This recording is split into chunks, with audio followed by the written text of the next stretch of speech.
Assalamualaikum warahmatullahi wabarakatuh. Selamat pagi permisa, semoga Anda hari ini dalam keadaan sehat walafiat dan tentu saja tetap istiqomah dalam keimanan dan ketakwaan. Amin ya rabbal alamin.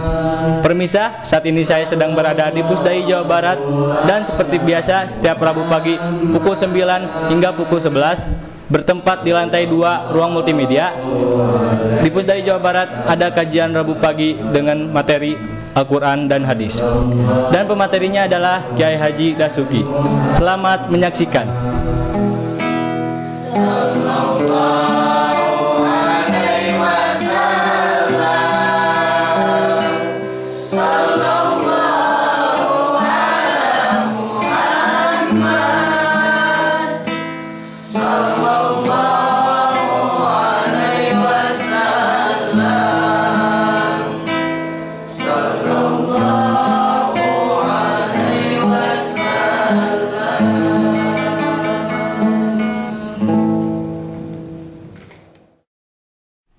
Assalamualaikum warahmatullahi wabarakatuh.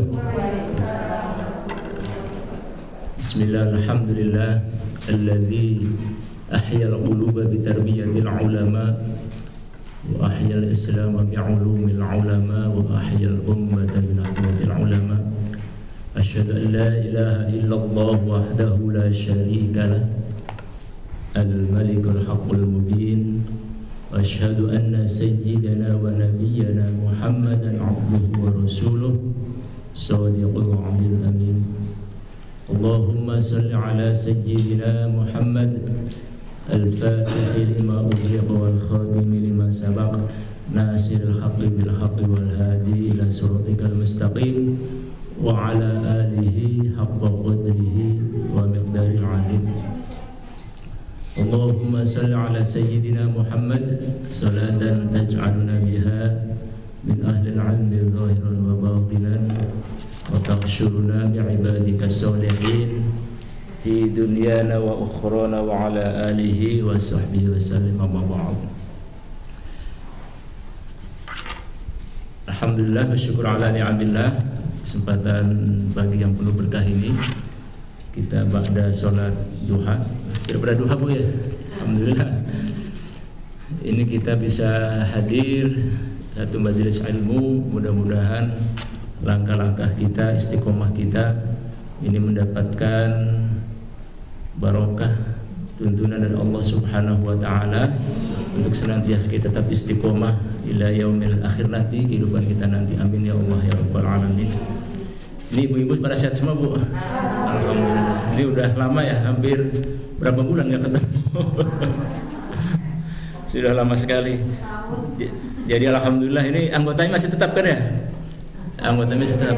Waktu itu ada yang ini ya, ada yang mendahului kita katanya Bu ya, yang atau yang pengajian satunya lagi yang ini kan? Yang ini ya, yang ini alhamdulillah kita masih bisa dikasih kesehatan oleh Allah Subhanahu wa taala. Wafat sebelumnya ya? Ya sebelum. Setelah itu nggak ada lagi kan? Alhamdulillah. Alhamdulillah ini kita sudah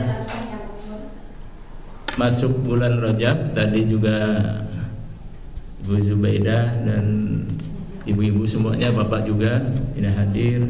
Mudah-mudahan ini bulan Rajab ini bulan penuh keberkahan ibu-ibu semuanya. Mudah-mudahan kita terus berdoa kepada Allah Mudah-mudahan kita disehatkan, senantiasa disehatkan, kita juga keluarga kita Bu ya, anak cucu kita. Saya kemarin itu Bu, ya sedih itu ya waktu ke pesantren, mungkin dengar ini ya, dengar kebakaran kemarin Bu. Ya, yang anak-anak itu. Saya nengok kemarin ke sana, ke Kerawang, di daerah Cilambaya Wetan. Iya di Kerawang. Yang kejadian kemarin persis itu. Yang anak-anak 6 atau 8 itu ya. Itu kan menuntut ilmu luar biasa. Tapi memang anak-anak kecil, anak-anak SD gitu. Dan kemudian terbakar di dalam, ya Allah. Jadi saya ingat anak gitu jadinya kan. Jadi sedih. Benar-benar kepanggang loh, karena memang anak-anak biasanya pakai kipas ya, pakai kipas. Kemudian konslet. Si kamar itu memang kebetulan di atas dan akses ke bawahnya cuma satu, tangga ke bawahnya itu. Jadi pas konslet pakainya kasur busa, langsung nyala, ininya penuh gelap. Anak-anak namanya kan kelas 1 SD, kelas 2 SD Bu, 6 tahun 7 tahun, ya Allah, itu para kebakar wafat, syahid ya Allah. Tapi ya mungkin orang tuanya yang memang masih kecil lah, masih kecil gitu kan, ya Allah. Jadi memang ini kan perjuangan kita menuntut ilmu sebenarnya kan. Jadi memang harusnya sejak kecil kita, memang dari kecil sampai ya minal mahdi ilal lahdi. Mudah-mudahan di bulan keberkahan ini, di Rajab ini, ya tema kita tentang bagaimana menyebut Ramadan nanti supaya kita ada persiapan di Rajab ini. Ada berbagai peristiwa besar, terutama Isra Mi'raj, bagaimana mengingatkan kembali tentang olah-olah Isra Mi'raj, tentang bagaimana Mi'rajul Mu'minin itu, tentang bagaimana kita dari hari ke hari ini apakah semakin tenang atau justru semakin galau gitu kan, semakin banyak ikut pengajian, malahan semakin semakin tenang. semakin gundah gulana. Nah ini kan menjadi bahan muhasabah kita semuanya gitu kan. Terkadang ilmu, tapi memang basis pertama kita memang harus keilmuan kita harus terus bertambah, tiap hari harus bertambah. Tapi memang lanjut ketika kita bertambah ilmu, bertambah pula tenangnya hati kita, dan kemudian semakin bertambahnya kepercayaan kita kepada Allah Subhanahu wa Ta'ala, semakin tauhid kita semakin kuat. Ini kan tantangan gitu kan. Makanya kan Ibu Zubaidah, Pak Bambang ikut majelis tarekat itu kan dalam rangka menjaga istiqomah itu sebenarnya kan, istiqomah untuk bisa zikir kan, itu kan istiqomah untuk, alhamdulillah sudah masuk semua, alhamdulillah sudah talqin, alhamdulillah sudah talqin, alhamdulillah ke di sini, di Pusdai, alhamdulillah. Ya artinya ini kan bimbingan kita, karena apa? Kalau kita sendirian ibu-ibu berat karena itu tadi, karena kita ini kan karakter kita ini kan malas gitu kan, manusia ini kan cepat malas zikir, malas berjamaah, malas istiqomah taklim kan itu kan. Makanya jamaah itu dalam rangka untuk mengistiqomahkan di dalam kita untuk saling ya tadi nasihat-menasihati di dalam kebenaran. Mudah-mudahan ini dalam rangka itu tadi. Jadi Rajab kita ini mudah-mudahan kita terus berdoa bahwa Rajab kita ini bukan Rajab terakhir, amin ya Allah ya Rabbal Alamin. Tapi kita juga nanti ke Sya'ban, nanti setelah itu kita ke Ramadan, amin ya Allah ya Rabbal Alamin. Karena itu tadi sekarang katanya kan Omikron datang. Ini ibu-ibu sudah di booster belum? Atau ada yang belum sama sekali? Tapi mudah-mudahan kita disehatkan semua Bu ya, disehatkan semuanya, karena hanya Allah yang maha mengobati, hanya Allah yang maha menyelamatkan kita semuanya. Jadi selain kita berusaha secara ikhtiar fisik, tetapi kita juga tetap berdoa kepada Allah untuk senantiasa diselamatkan. Kita bareng-bareng aja Bu ya. Tadi sudah doanya bagus sekali itu, yang doa dari Ibu itu, doa dari teman-teman TKN Bu. Yang tadi itu sangat bagus kan, Rabbi yasirlan wa la tu'assir gitu kan. Ya alhamdulillah, itu kan bagus. Nah, kita sama-sama itu ya doa Rajab ya, yang hafal enggak yang doa dari Rasulullah? Allahumma barik lana fi Rajab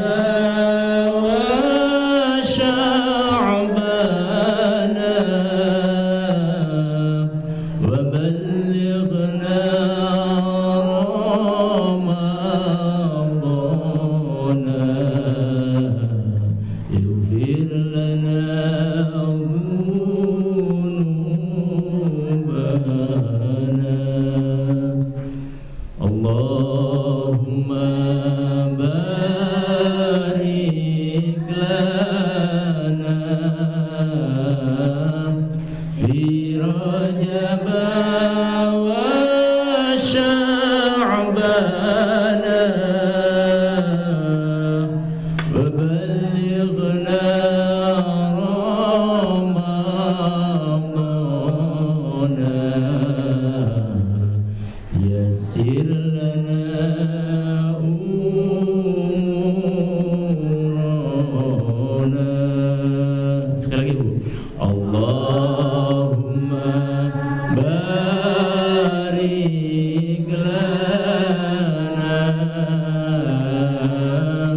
fi Rajab wa Sya'ban wa ballighna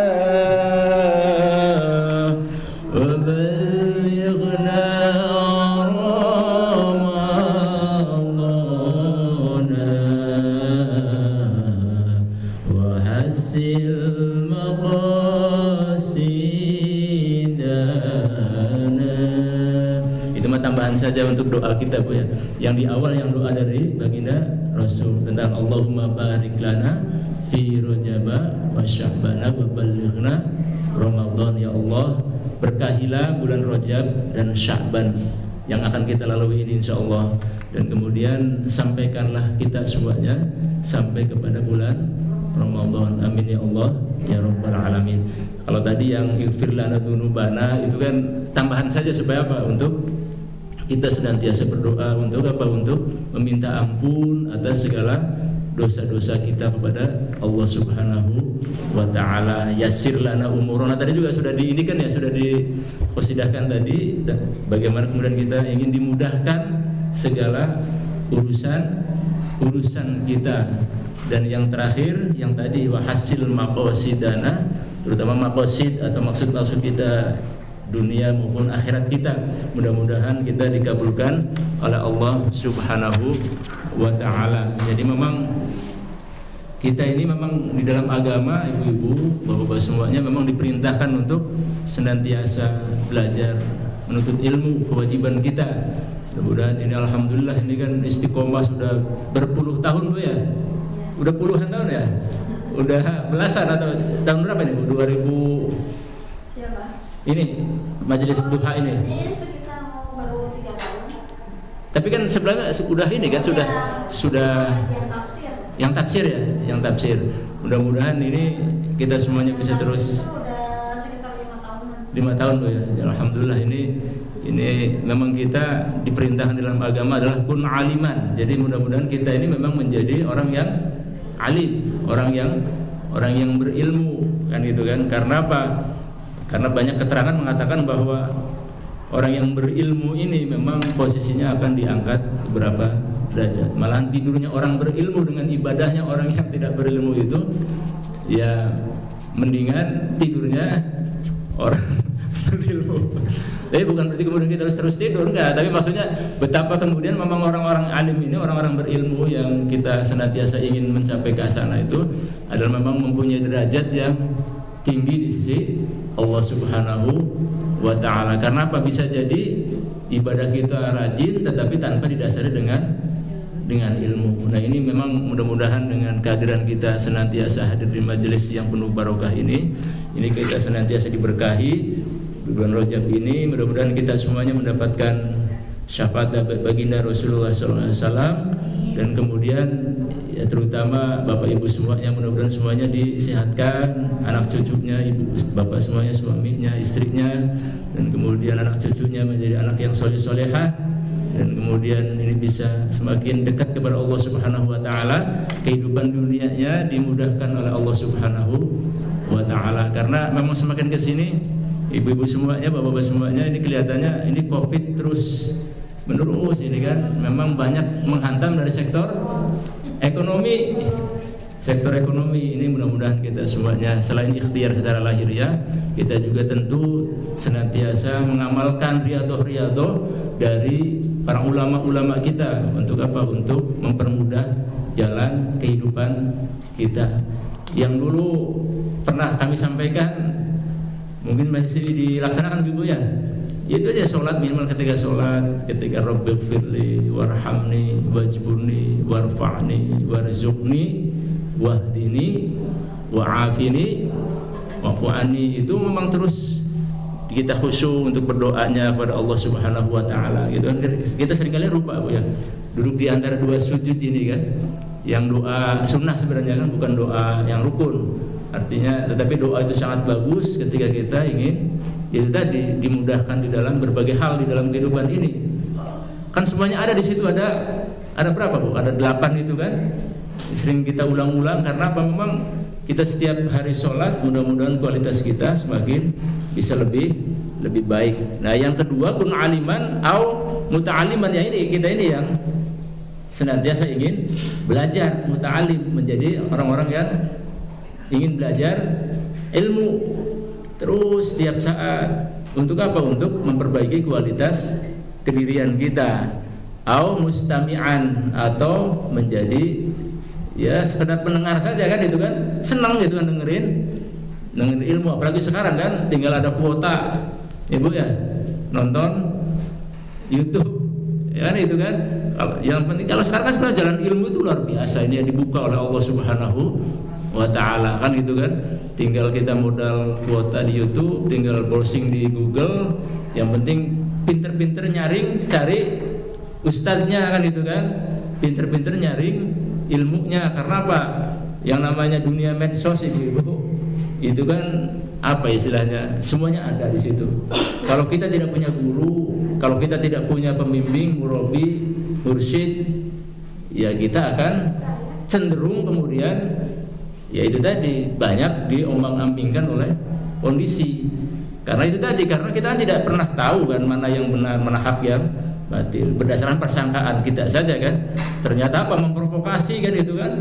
Ternyata malahan membuat kita jauh dari Allah Subhanahu wa ta'ala. Tujuan kita berilmu untuk belajar agama, untuk supaya kita dekat kepada Allah, semakin kita akur dengan terutama keluarga, malah kemudian semakin menjauhkan kita dari Allah dan juga keluarga kita kan, gitu Bu. Kalau di teman-teman di kampus terutama itu kan banyak kan kajian-kajian yang macam-macam gitu kan. Ya ternyata setelah itu bagus, niatnya bagus, tapi setelah itu kemudian sama orang tuanya ribut karena dianggap orang tuanya tidak sesuai dengan harokahnya, orang tuanya dianggap di luar Islam kan, gitu kan. Itu kan banyak fenomena-fenomena seperti itu kan. Mudah-mudahan kalau Bapak Ibu semuanya, anak cucunya mudah-mudahan diselamatkan dari hal-hal yang seperti itu kan, itu kan. Ini mudah-mudahan. Jadi yang pertama, kun aliman au muta'aliman au mustami'an au muhibban, yaitu apa? Senang terhadap ilmu kan, itu kan. Ini sudah membuktikan bahwa ibu-ibu saat ini ketika datang ya memang ini dalam rangka kecintaan kepada apa yang diajarkan oleh Allah dan Rasulnya kan, itu kan. Itu apa? Dalam rangka mencari ilmu supaya kita menjadi lebih baik lagi kan, itu kan. Nah seperti itu ibu-ibu semuanya. Jadi memang ini sebelum nanti kita masuk ke bulan Rajab, untuk pembahasan bulan Rajab, kita ingin ingatkan kembali bahwa ketika kita hadir dalam majelis ilmu ini, memang ini adalah perintah kewajiban kita sebagai umat muslim. Fardhatun ala kulli muslim. Jadi thalabul ilmi ini adalah kewajiban kita di dalam kehidupan kan, seperti itu. Makanya ada satu hadis ibu-ibu dikatakan di dalam riwayat Ibnu Majah, dikatakan innad dunya mal'unun ma fiha illa dzikrullah wala ma walahu aw alimun aw muta'allimun. Nah ini yang teman ibu-ibu semuanya ini sekarang sudah masuk ke jamiah zikir. Jadi kata baginda Rasulullah, sesungguhnya dunia ini sebenarnya ya kalau tidak bisa kita kelola akan menjadi laknat bagi kita semuanya seisinya ini, kecuali itu ada orang-orang yang suka zikir. Ila zikrullah, orang-orang yang suka zikir pada Allah Subhanahu wa ta'ala. Mudah-mudahan kita diingatkan terus, apakah detak jantung kita ini senantiasa menyebut asma Allah, Allah, Allah, Allah. Kan di tarekat kan seperti itu Bu ya, Bu Zubaidah ya. Dilatih untuk kalau lupa ingat balik lagi gitu kan, karena detak jantung kita, beredarnya darah kita ini dari jantung kita ini mudah-mudahan diikuti dengan zikir kita kepada Allah Subhanahu wa ta'ala. Karena manusia kita, saya terutama pribadi sering lupa gitu kan, sering lupa. Makanya fungsinya kumpul-kumpul ini sebenarnya mengingatkan kembali kan, gitu kan. Makanya saya sering mengingatkan diri saya sendiri sebenarnya adalah yaitu tadi, mudah-mudahan setiap detak jantung kita zikir kepada Allah Subhanahu wa taala tanpa harus diketahui oleh orang lain kan gitu ya. Karena ini adalah amalan sir kita, amalan rahasia kita kan gitu kan. Nggak usah diperlihatkan ke orang lain bahwa kita senantiasa zikir kepada Allah Subhanahu wa taala. Karena apa? Yang penting adalah hati kita tersambung kepada Allah Subhanahu wa taala. Baginda Rasulnya, mudah-mudahan kita senantiasa istighfar setiap saat. Kita senantiasa zikir Allah, Allah, Allah, zikir ismudza apa la ilaha illallah, bisa sholawat kepada baginda Rasulullah terus menerus gitu. Mudah-mudahan ini menjadi keinginan kita sampai akhir hayat kita, dan di akhir hayat kita mengucapkan kalimat la ilaha illallah. Makanya kenapa di tarekat itu senantiasa zikirnya la ilaha illallah, jahar kan, oh ini gandeng dengan orang ya, nanti juga orang ini sendiri kan gitu kan ada yang berpikirnya kan gitu kan mengganggu, ada yang mengganggu karena yang terganggu kan gitu kan, karena apa? Dia tidak ini, tapi kan membiasakan diri kan. Kalau dalam ilmu psikologi, kalau kita suatu saat kepepet, kalau kita lagi mau wafat itu kan kita kan posisinya ini Bu, tapi ketika kita dibiasakan zikir la ilaha illallah, maka yang terucap pun refleksnya adalah la ilaha illallah. Tapi bayangkan kalau kita kemudian cuma teorinya kan itu kan, cuma teori saja ya, ketika kita kondisinya lagi kritis ya, yang teringat kan yang refleks kita tiap saat. Makanya itu tadi kenapa zikir la ilaha illallah itu harus terus kita reflekskan, harus terus kita dawamkan, karena itu tadi di akhir hayat kita tidak pernah tahu kan gitu kan. Makanya harus setiap saat kemudian kita zikir kepada Allah Subhanahu wa ta'ala. Makanya kalau di guru-guru kita mengatakan kenapa harus jahar kan gitu kan, karena kita ya orang awam, supaya apa? Hati keras kita ini, membatu ini kemudian bisa dipecahkan, dilembutkan ya, karena kita kan introspeksi Bu ya, kadang-kadang diomongin sedikit aja oleh teman padahal benar sebenarnya teman itu, tapi kan hati kita tidak terima, karena ya itu kan sebenarnya karena kitanya membatu kan gitu kan, padahal nasihatnya nasihat yang nggak salah, tetapi karena kita ini merasa tersinggung, kita merasa ngapain seorang ngurusin orang lain kan gitu. Nah ini kan persoalan apa? Karena memang hati kita memang tidak lembut, hati kita tidak terbuka. Nah ini kan makanya di tarekat ini, di tasawuf, di teman-teman yang ihsannya ingin diperkuat, ini bagaimana kemudian kita ingin senantiasa bisa zikir kepada Allah supaya hati kita dilunakkan, dilembutkan oleh Allah Subhanahu wa ta'ala. Ya memang tidak bisa otomatis kan, tetapi harus terus mudawamah, istiqomah. Makanya kalau di tarekat tiap ba'da sholat itu berapa Bu? 165 kali la ilaha illallahnya kan itu kan. Nanti ada zikir ismudzatnya kan tidak terbatas ya, setelah zikir la ilaha illallah. Kenapa 165 kan gitu kan? Itu kan minimal, kan itu minimal karena itu adalah minimal dari jumlah huruf la ilaha illallah. Jadi la ilaha illallah itu yang semua hurufnya itu kalau dijumlahkan itu jumlahnya 165. Nah, makanya para kiai-kiai kita, ulama-ulama kita memformulasikan itu adalah minimal 165 di dalam kita zikir kepada Allah Subhanahu wa ta'ala. Nah, nanti di akhir Ibu, nanti saya akan ingin sedikit membacakan tentang hasil dari Isra Mi'raj itu, yaitu tentang sholat, tetapi dari kitab yang biasa kita baca, yaitu apa? Kitab Sirrul Asrar, yaitu tentang sholat secara syariat dan sholat secara thariqah. Mengingatkan kembali, sebenarnya mengingatkan kembali supaya apa? Supaya oleh-oleh Isra Mi'raj yang merupakan oleh-oleh terbesar di dalam syariat kita itu yaitu sholat. Karena as-sholatu imaduddin. Sholat ini adalah tiang agama. Kalau tiangnya runtuh maka agama kita juga akan. Tapi kan sholat yang bagaimana yang kemudian bisa menjadi mi'rajul mukminin kan gitu kan? Yaitu apa yang menjadi ruang kita untuk bisa mi'raj kepada Allah Subhanahu wa ta'ala. Ini kan belajar kita di dalam kehidupan ini. Nah ini mudah-mudahan kita senantiasa bisa, kadang-kadang kita bisa khusyuk, tetapi suatu saat juga kita terburu-buru kan. Itu memang manusiawi Bu ya, manusiawi gitu kan. Kadang kita karena biasanya lagi susah, biasanya sangat khusyuk. Tapi pas lagi senang ya sudah, kadang-kadang kan lupa ini mudah-mudahan ini kita bisa mengingatkan kembali tentang oleh Isra Mi'raj ini, yaitu apa? Salah satunya yang paling utama adalah tentang kewajiban kita sholat lima waktu, kan itu kan? Sholat 5 waktu ini yang menjadi keinginan kita untuk terus memeliharanya, kan seperti itu ibu-ibu semuanya. Nah, bulan Rajab ini adalah bulan dalam rangka kemudian kita ingin mempersiapkan di dalam kita nanti Sya'ban dan Ramadan. Dalam konteks itu kemudian kita senantiasa ingin jadi kegiatan keseharian kita senantiasa diisi oleh hal-hal yang sifatnya bermanfaat, yang bermanfaat di dalam kehidupan ini.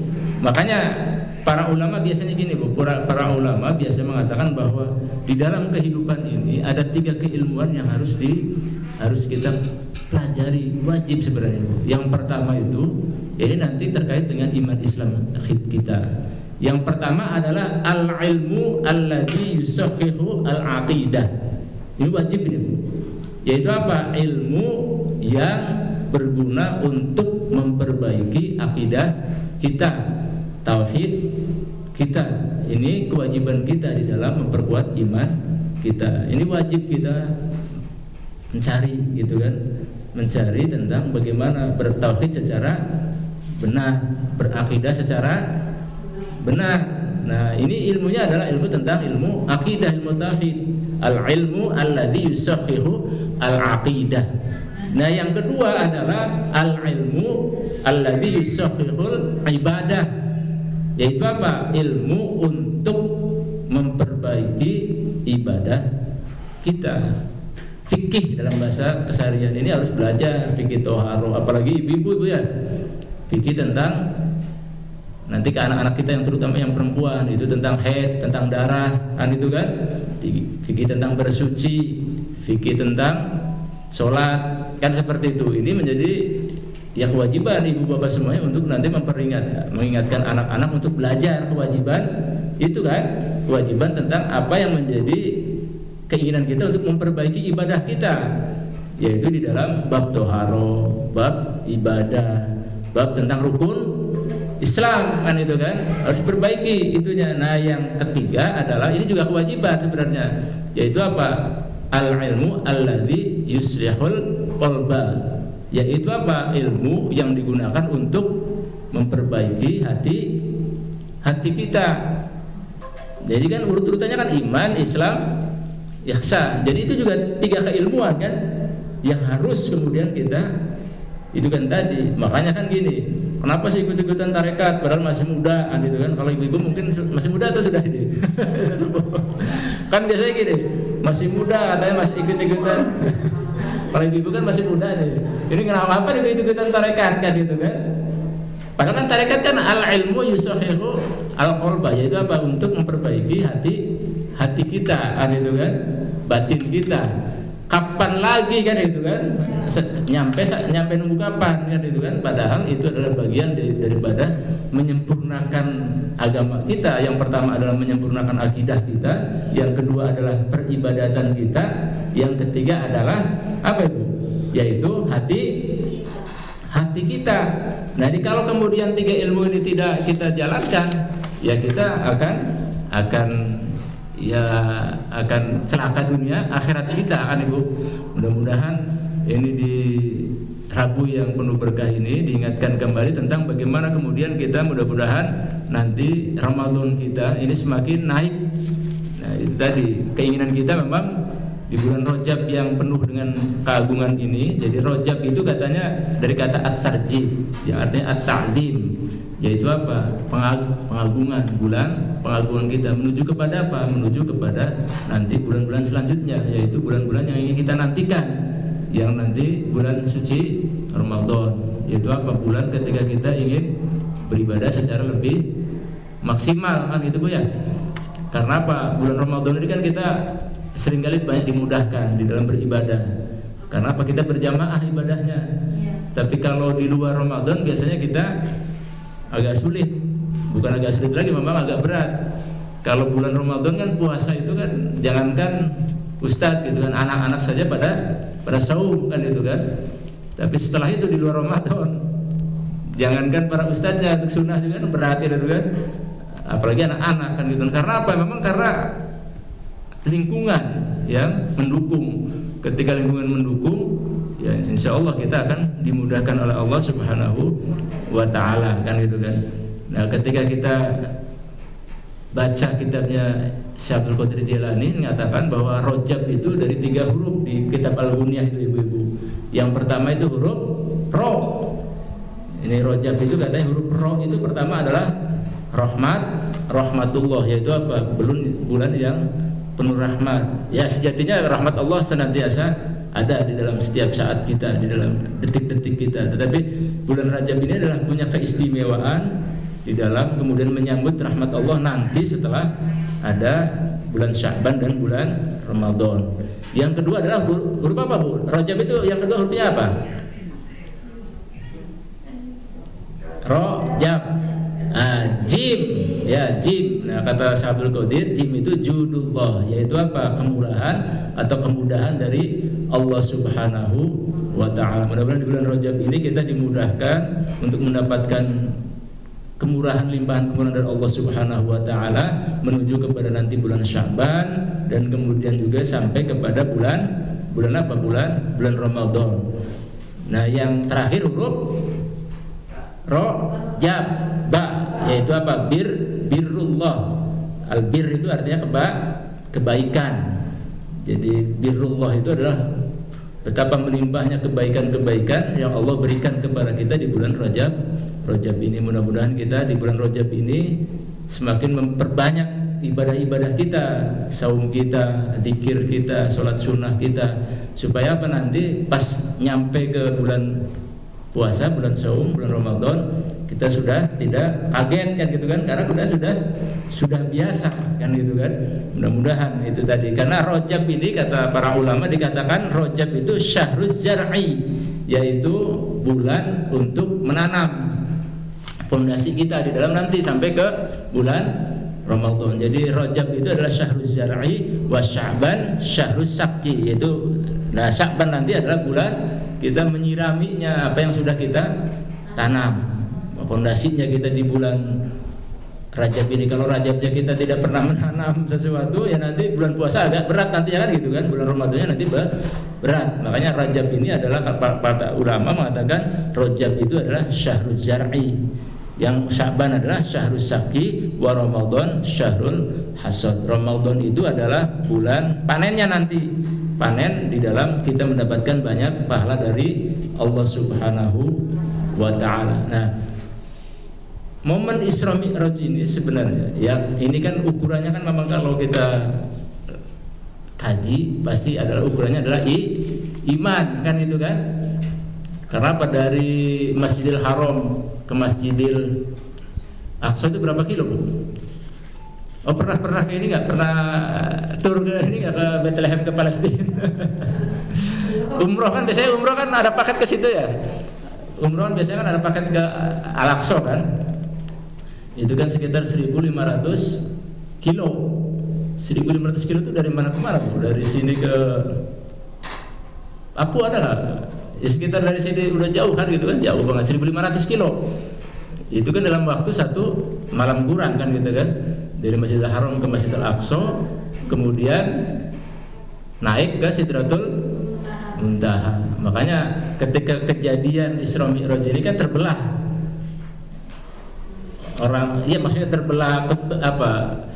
Terbelah umat waktu itu. Mengatakan yang satu ya pasti tidak percaya, yang kedua ragu-ragu, yang ketiga adalah orang yang langsung percaya karena persoalan iman kan gitu kan. Makanya Abu Bakar As-Siddiq itu kenapa disebut As-Siddiq itu karena memang yang membenarkan dari, maksudnya sudah tidak ragu lagi kan gitu kan. Kan seperti itu, bahwa apa yang dialami oleh baginda Rasulullah SAW itu adalah sebuah hal yang benar kan gitu kan, Isra Mi'raj ini. Tetapi kan itu sudah banyak dibahas lah tentang Isra Mi'raj. Tapi intinya adalah gini Bu, bahwa ketika kita ini kan sebenarnya kan ketika Isra Mi'raj terjadi ini kan posisinya Rasulullah sedang amul huzn, yaitu apa? Posisinya lagi banyak sedih Kalau kita mah lagi repot lah Bu ya. Ya mungkin krisis ekonomi lagi menimpa kita. Rasulullah itu pada saat sebelum Isra Mi'raj itu, sebelum dinaikkan oleh Allah Subhanahu wa taala itu, posisinya kan habis ini kan diembargo oleh kafir Quraisy, kan kemudian Khadijah juga istrinya yang sangat dicintainya itu wafat gitu kan, yang menemani perjuangan beliau gitu kan, dari mulai ya semuanya sampai ke masalah harta bendanya, kan semuanya perjuangan bagi Rasulullah itu kan wafat. Terus Abu Thalib pamannya yang selama ini membela baginda Rasul pun wafat gitu kan. Nah, peristiwa Isra Mi'raj ini adalah peristiwa untuk penghiburan itu kan, untuk menaikkan itu tadi, bahwa memperlihatkan tentang keimanan, untuk semakin meninggikan derajat baginda Rasulullah SAW kan itu kan. Nah, biasanya kita ini kan kalau ingin naik derajat tingkat itu biasanya harus disengsarakan dulu, harus dipusingkan dulu gitu kan. Jadi apa ya, karena ujian yang terbesar itu adalah ketika kita memang banyak masalah kan gitu kan. Tapi masalah itu justru sebenarnya ketika disikapi dengan sesuatu keimanan yang benar, tauhid yang benar, justru meningkatkan derajat di sisi Allah Subhanahu wa taala kan itu kan. Makanya kenapa sakit itu kalau kita benar-benar ikhlas kepada Allah kan itu kan, akan menaikkan derajat kita di sisi Allah Subhanahu wa taala, diampuni dosa-dosa kita kan gitu kan. Mudah-mudahan. Nah, baginda Rasulullah SAW kan seperti itu. Ini kan menjadi pelajaran bagi kita semuanya, bahwa beragama itu memang, berislam itu memang pada posisi perjuangan yang berat, terutama menata hati itu Bu ya. Terutama menata hati, bagaimana yuslihul qalba itu yang paling berat sebenarnya. Ya yang pertama juga berat, yang kedua juga memperbaiki ibadah kita juga berat. Tapi lanjutan itu adalah lanjutan ketika menata, memperbaiki hati kita, itu kan, itu yang lebih berat lagi, karena terkait dengan apa? Terkait dengan kebiasaan kita yang memang susah untuk diperbaiki, terutama terkait ruhani kita. Nah, di Isra Mi'raj ini sebenarnya adalah memberikan pelajaran kepada kita bahwa kita ini sejatinya kan harus naik dari yang tadinya taklid, dari tadinya yang ilmul yakin, kemudian ainul yakin, dan hakul yakin. Ini kan pelajarannya kan seperti itu. Makanya baginda Rasulullah diperlihatkan tentang ainul yakin tadi, bahwa orang yang tidak sholat, bahwa orang yang zina, bahwa orang yang suka ngomongin orang lain, orang yang suka riba, itu akibatnya itu kan, itu kan diperlihatkan, kan, diperlihatkan oleh Allah Subhanahu wa taala. Perjalanan Mi'raj itu tadi kan diperlihatkan semuanya. Nah, kita ini kan sebenarnya kan harus memang dalam pada posisi itu tadi, tapi kita masih belum nyampe ini. Tapi kalau insya Allah sih, kalau nanti zikirnya istiqomah, hati kita semakin bisa tenang, semakin terbuka futuh hati kita, ini akan dibukakan oleh Allah Subhanahu wa taala, sehingga futuh hati kita melihat ainul yakin sampai kepada hakul yakin. Artinya gini, ngomongin orang itu memang efek akibatnya kelihatan gitu kan. Kita selama ini kan gini, ngomongin orang kan Ustaz nggak boleh gitu kan. Ya cuma gitu aja. Itu namanya ilmu yakin, keyakinan berdasarkan Pak Ustaz, keilmuan yang didapatkan dari Quran maupun As-Sunnah kan itu kan. Nah, tapi kita belum benar-benar melihat secara ainul basiroh kita, yaitu apa? Bahwa ngomongin orang, ngambil haknya orang lain, ngegunjing di belakang itu memang benar-benar efeknya ada secara mata batin kita gitu kan. Akibatnya itu ada. Nah, mudah-mudahan ketika kita sering zikir, sering memang hati kita terbuka dan memang benar-benar terlihat. Nah, ketika itu sudah kita ainul yakin, basiroh kita terbuka, kita semakin iman kepada Allah Subhanahu wa taala. Ada cerita Ibu, mungkin pernah sering ini ya, sering baca atau bacanya bukunya Pak Mansur Surya Negara Bu, yang ahli sejarah itu Bu, yang api sejarah ya. Ibu pernah baca nggak buku api sejarah Bu? Oh, Pak Mansur ini kan senior, sekarang udah umur 90 tahun ya. Beliau ini kan aktivis aslinya Persis, kemudian Muhammadiyah kan itu kan, tetapi beliau banyak terbuka ininya kan, termasuk terakhir ke Suryalaya juga, ke Abah didoakan oleh Abah Anom. Jadi beliau itu Oh gitu. Alhamdulillah. Di apa? Gawas. Oh di Abah Anomnya. Nah, beliau itu kan sebenarnya kan secara pemahaman itu kan lebih kepada bukan seperti itu gitu kan. Tetapi beliau melihat langsung, Bu. Jadi ketika itu beliau mengamalkan satu sholawat, katanya Pak Mansur ini. Beliau kan dosen Unpad tuh di sejarah Unpad dulu. Itu dosennya istri saya kan di Unpad di ilmu sejarah. Jadi beliau itu bisa melihat langsung. Jadi ketika orang baca Yasin, ada yang wafat terus kemudian baca Yasin, itu kelihatan langsung oleh beliau itu bahwa memang bacaannya itu memang berguna gitu kan. Memang susah didalilkan di dalam ini dalilnya ini sahih atau dhaif kan itu kan. Padahal Pak Mansur Negara itu sebenarnya bukan pemahaman yang itu tadi yang mempercayai yang tahlil apa itu, tapi beliau cuma melihat langsung, melihat berdasarkan pandangan basirohnya mata batin dia gitu kan. Betapa bahwa doa kita itu betul-betul nyata. Ketika kita mendoakan orang yang sedang sakaratul maut atau sudah wafat, itu benar-benar nyampe doanya itu kan. Jadi bacaan-bacaan dari anak cucu itu nyampe kepada si mayit. Nah, Pak Mansur itu cerita ke saya. Itu saya dapat ilmu itu ketika futuh terbuka hatinya gitu kan. Jadi tidak lagi debat masalah ini dalilnya sahih. Ini apa? Ini mana ininya? Keterangan dari Rasulullah ini hadisnya ternyata dhaif, maudhu gitu kan. Nah, orang-orang yang seperti itu kemudian sudah melampaui yang karena apa? Dia melihat langsung, padahal beliau itu adalah sebenarnya aktivis dari Persis Muhammadiyah. Awalnya kan seperti itu.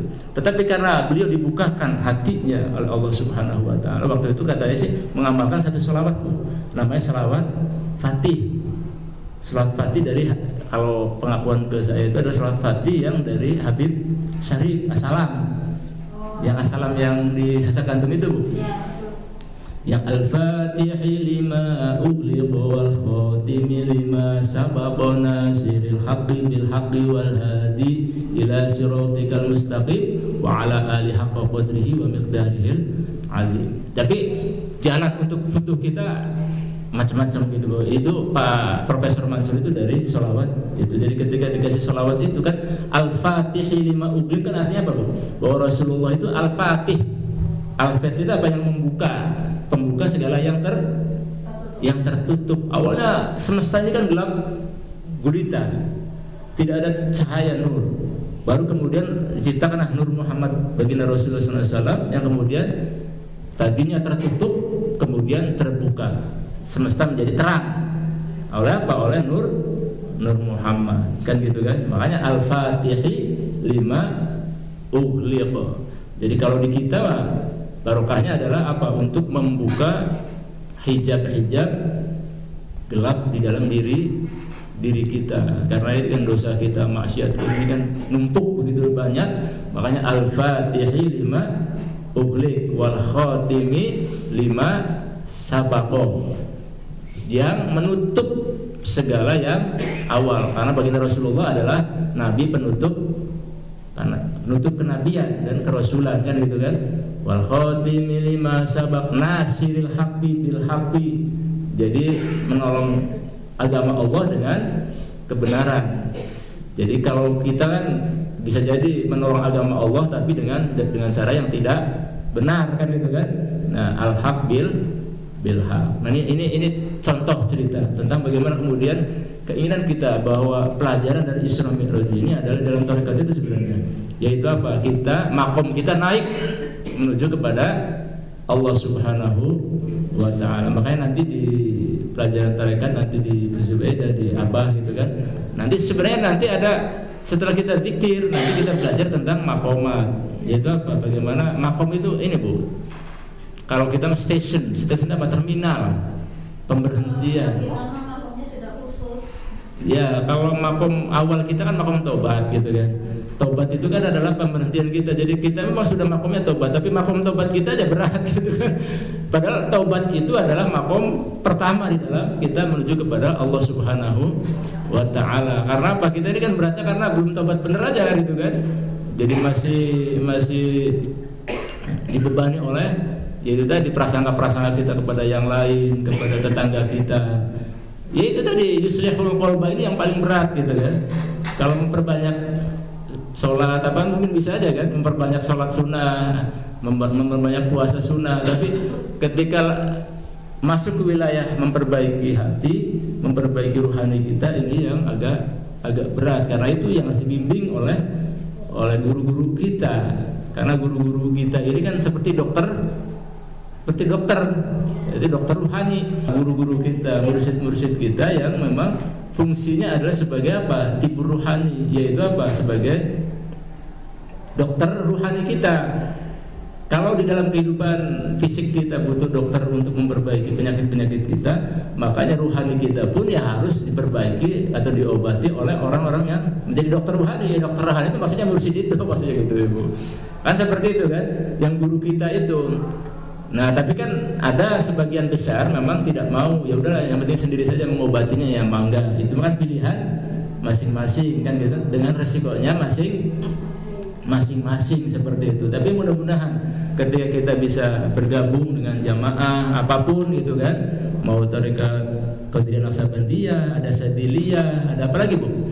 Ada Tijaniyah kan itu ya, ada Satoriyah, ada, itu sebenarnya adalah nisbahnya ke pendiri ibu-ibu, metode yang digunakan oleh para pendiri ya, kayak Qadiriyah Naqsabandiyah, TKN ya, ibu-ibu yang TKN itu adalah, kenapa disebut TKN? Karena kita menisbatkan karena pendiri dari tarekat itu, yaitu apa? Kita ngambil dari Qadiriyah, yaitu Syekh Abdul Qadir Al-Jailani, dan Naqsabandi, yaitu apa? Dari Syekh Bahauddin An-Naqsabandi, yang zikirnya adalah zikir sir. Kalau Qadiriyah zikirnya jahar kan gitu kan. Itu kan dari ininya, dari menisbatkan ke sananya. Jadi sebenarnya itulah metode tarekat kita, cara kita di dalam mendekat kepada Allah Subhanahu wa ta'ala. Nah, TKN ini diformulasikan oleh Syekh Khotib Sambas namanya. Udah diceritakan Bu ininya tentang sejarahnya, ibu-ibu? Belum. Yang penting zikir aja dulu, yang penting kan zikir dulu. Jadi para ulama-ulama kita itu kan baru 2 kali pertemuan. Jadi ya sekalian sajalah, nanti juga akan diterangkan. Jadi memang para ulama-ulama itu ketika ingin memperbaiki di bidang akidah, kita harus banyak mengkaji tentang bab akidah tauhid. Lewatnya ilmu tauhid namanya, lebih banyak menggunakan iman kita di dalam konteks bagaimana kita memperkuat iman kita lewat ilmu tauhid. Di dalam fikih kita juga harus ngaji sama kiai kita untuk ya tadi memperbaiki syarat rukun supaya sah di dalam sholat kita, di dalam zakat kita, di dalam saum kita, di dalam nanti mudah-mudahan haji kita gitu kan, amin. Nanti kita bisa pada haji semua. Ini rata-rata semua sudah haji ibu-ibu. Umroh mas sudah ya. Amin, didoakan semoga bisa. Kalau ibu Jubaida mah udah pernah umroh ya, haji udah. Oh bapak yang sudah. Mudah-mudahan dikasih rezeki oleh Allah untuk bisa ke Ka'bah, karena ya kun fayakun kalau kata Ustaz Yusuf Mansur kan gitu kan. Sudah pernah datang tapi dikasih orang tua. Alhamdulillah ya, pahalanya udah dapat. Pahalanya sudah dapat, tapi mungkin penglihatan tentang Ka'bahnya itu belum. Karena memang kenikmatan tersendiri ibu-ibu ya. Artinya kita bisa selama ini kan menghadap ke kiblat Ka'batullah gitu kan. Kita nanti memang hadir di depan kita gitu kan, di depan mata kita ini di Ka'batullah nanti di Makkah di suatu saat. Tapi memang sekarang karena kondisi Covid ini memang selalu dibatasi. Tapi memang kalau Allah sudah menghendaki ya, kita juga jangan membatasi diri kita. Mungkin rezeki kita belum ada ya, tapi karena kita bisa ya harus percayalah, banyak sholawat kepada baginda Rasul supaya apa? Kita bisa ziarah ke makam Rasul di Nabawi, di Raudhah ibu-ibu, di Raudhah itu wangi. Di Raudhah, di Masjid Nabawi, nanti di Raudhah. Jadi mudah-mudahan, tapi ketika ke sana mudah-mudahan sudah terbuka hatinya gitu kan. Sudah bisa melihat ketika banyak malaikat. Banyak. Kan seperti itu kan, karena apa? Yang tawaf ini kan banyak. Bukan hanya bangsa manusia kan itu kan. Jin juga pada tawaf gitu, malaikat juga pada tawaf di situ. Kan indah sebenarnya kan ketika kita bisa terbuka semuanya. Artinya ketika kita beragama ini bukan hanya sekedar akal kita, bukan sekedar ilmu kita, tetapi memang mudah-mudahan kita dengan banyak zikir kita bisa ainul yakin, bisa nanti hakul yakin. Karena ya itu tadi, mudah-mudahan kita sebelum wafat kita sudah bisa kebuka gitu kan. Yang penting kita bisa istiqomah terus zikir kepada Allah, terus istiqomah di dalam menghusnudzunnkan hati kita, itu yang paling berat kan. Jadi tidak pernah terlintas sedikit pun untuk nggak baik kepada orang. Tidak ada terlintas sedikit pun untuk ya apa ya, sesuatu yang kurang pas kan gitu kan. Nah ini mudah-mudahan ini terus memperbaiki hati kita. Nah ini kan nanti fungsinya tarekat kan di sana kan. Ada dokter ruhani yang membimbing kita. Nah ya para guru-guru kita ini, marah kita masih berapa persen, ghadab kita masih berapa, iri kita kepada tetangga ibu-ibu yang lain seperti berapa, tinggal berapa lagi. Ini kan ketahuan sebenarnya kan. Ibaratnya kalau diagnosa kan memang ketahuan sebenarnya kan, ketahuan. Nah nanti zikirnya ditambahin ya, formulasinya kan seperti itu kan. Zikirnya tambahin untuk menghilangkan sifat kikirnya, untuk menghilangkan sifat itunya di nafsu kita yang tertentunya. Nah ini kan mudah-mudahan terus kita naik ke atas kan seperti itu. Nah ini ya keinginan kita adalah untuk itu tadi, semakin kualitas kita di momen Isra Mi'raj ini adalah bagaimana kita bisa naik rohani kita lewat zikir kepada Allah Subhanahu wa taala. Belajar untuk zikir, sholawatnya yang benar-benar ya, sholawat itu memang kata baginda Rasul, meskipun kita lalai pun kalau sholawat ini diterima. Kalaupun kitanya ya sekedar ya sambil ini, tapi kan kualitasnya. Nah kualitas itu adalah kualitas ketika kita sholawat benar-benar ingin cinta, ingin ketemu baginda Rasulullah Shallallahu Alaihi Wasallam, ingin mencontoh baginda Rasulullah. Jadi benar-benar sholawat itu memang kecintaan gitu kan, kerinduan kepada baginda Rasulullah. Kalau ini dijalankan oleh kita, insya Allah cepat nyampe kita. Yaitu tadi ketika kita sholawatnya benar ketika Allahumma sholli ala Muhammad atau Allahumma sholli ala Sayyidina Muhammad, ini benar-benar kerinduan kita kepada baginda, sosok baginda Rasulullah SAW kan gitu kan. Nah ini yang berat. Kalau kita cuma sekedar mengucapkan saja sangat gampang, dibolak-balik mungkin bisa 1000 kali, bisa 4444 kali. Tetapi kan bagaimana hati kitanya ini kan, kalau apa ya, sebenarnya kan gampang ini ya Bu ya. Kalau mungkin kan kalau dulu zaman kita masih muda kan gampang sekali sebenarnya kan. Kalau kita menyebut calon suami kita atau calon istri kita kan benar-benar apa, hatinya itu kan gitu kan. Nah bisa nggak kita seperti itu ke baginda Rasulullah? Ya seperti itu kan. Bagaimana kemudian kecintaan kita sampai nangis, ya Allah ingin ketemu baginda Rasulullah. Bukan hanya nanti di akhirat gitu kan, tapi juga bil yaqظah. Ya setidaknya bin naum, di mimpi kita kan gitu kan. Tapi kelihatannya ibu sudah bermimpi baginda Rasulullah kan kita bisa ketemu.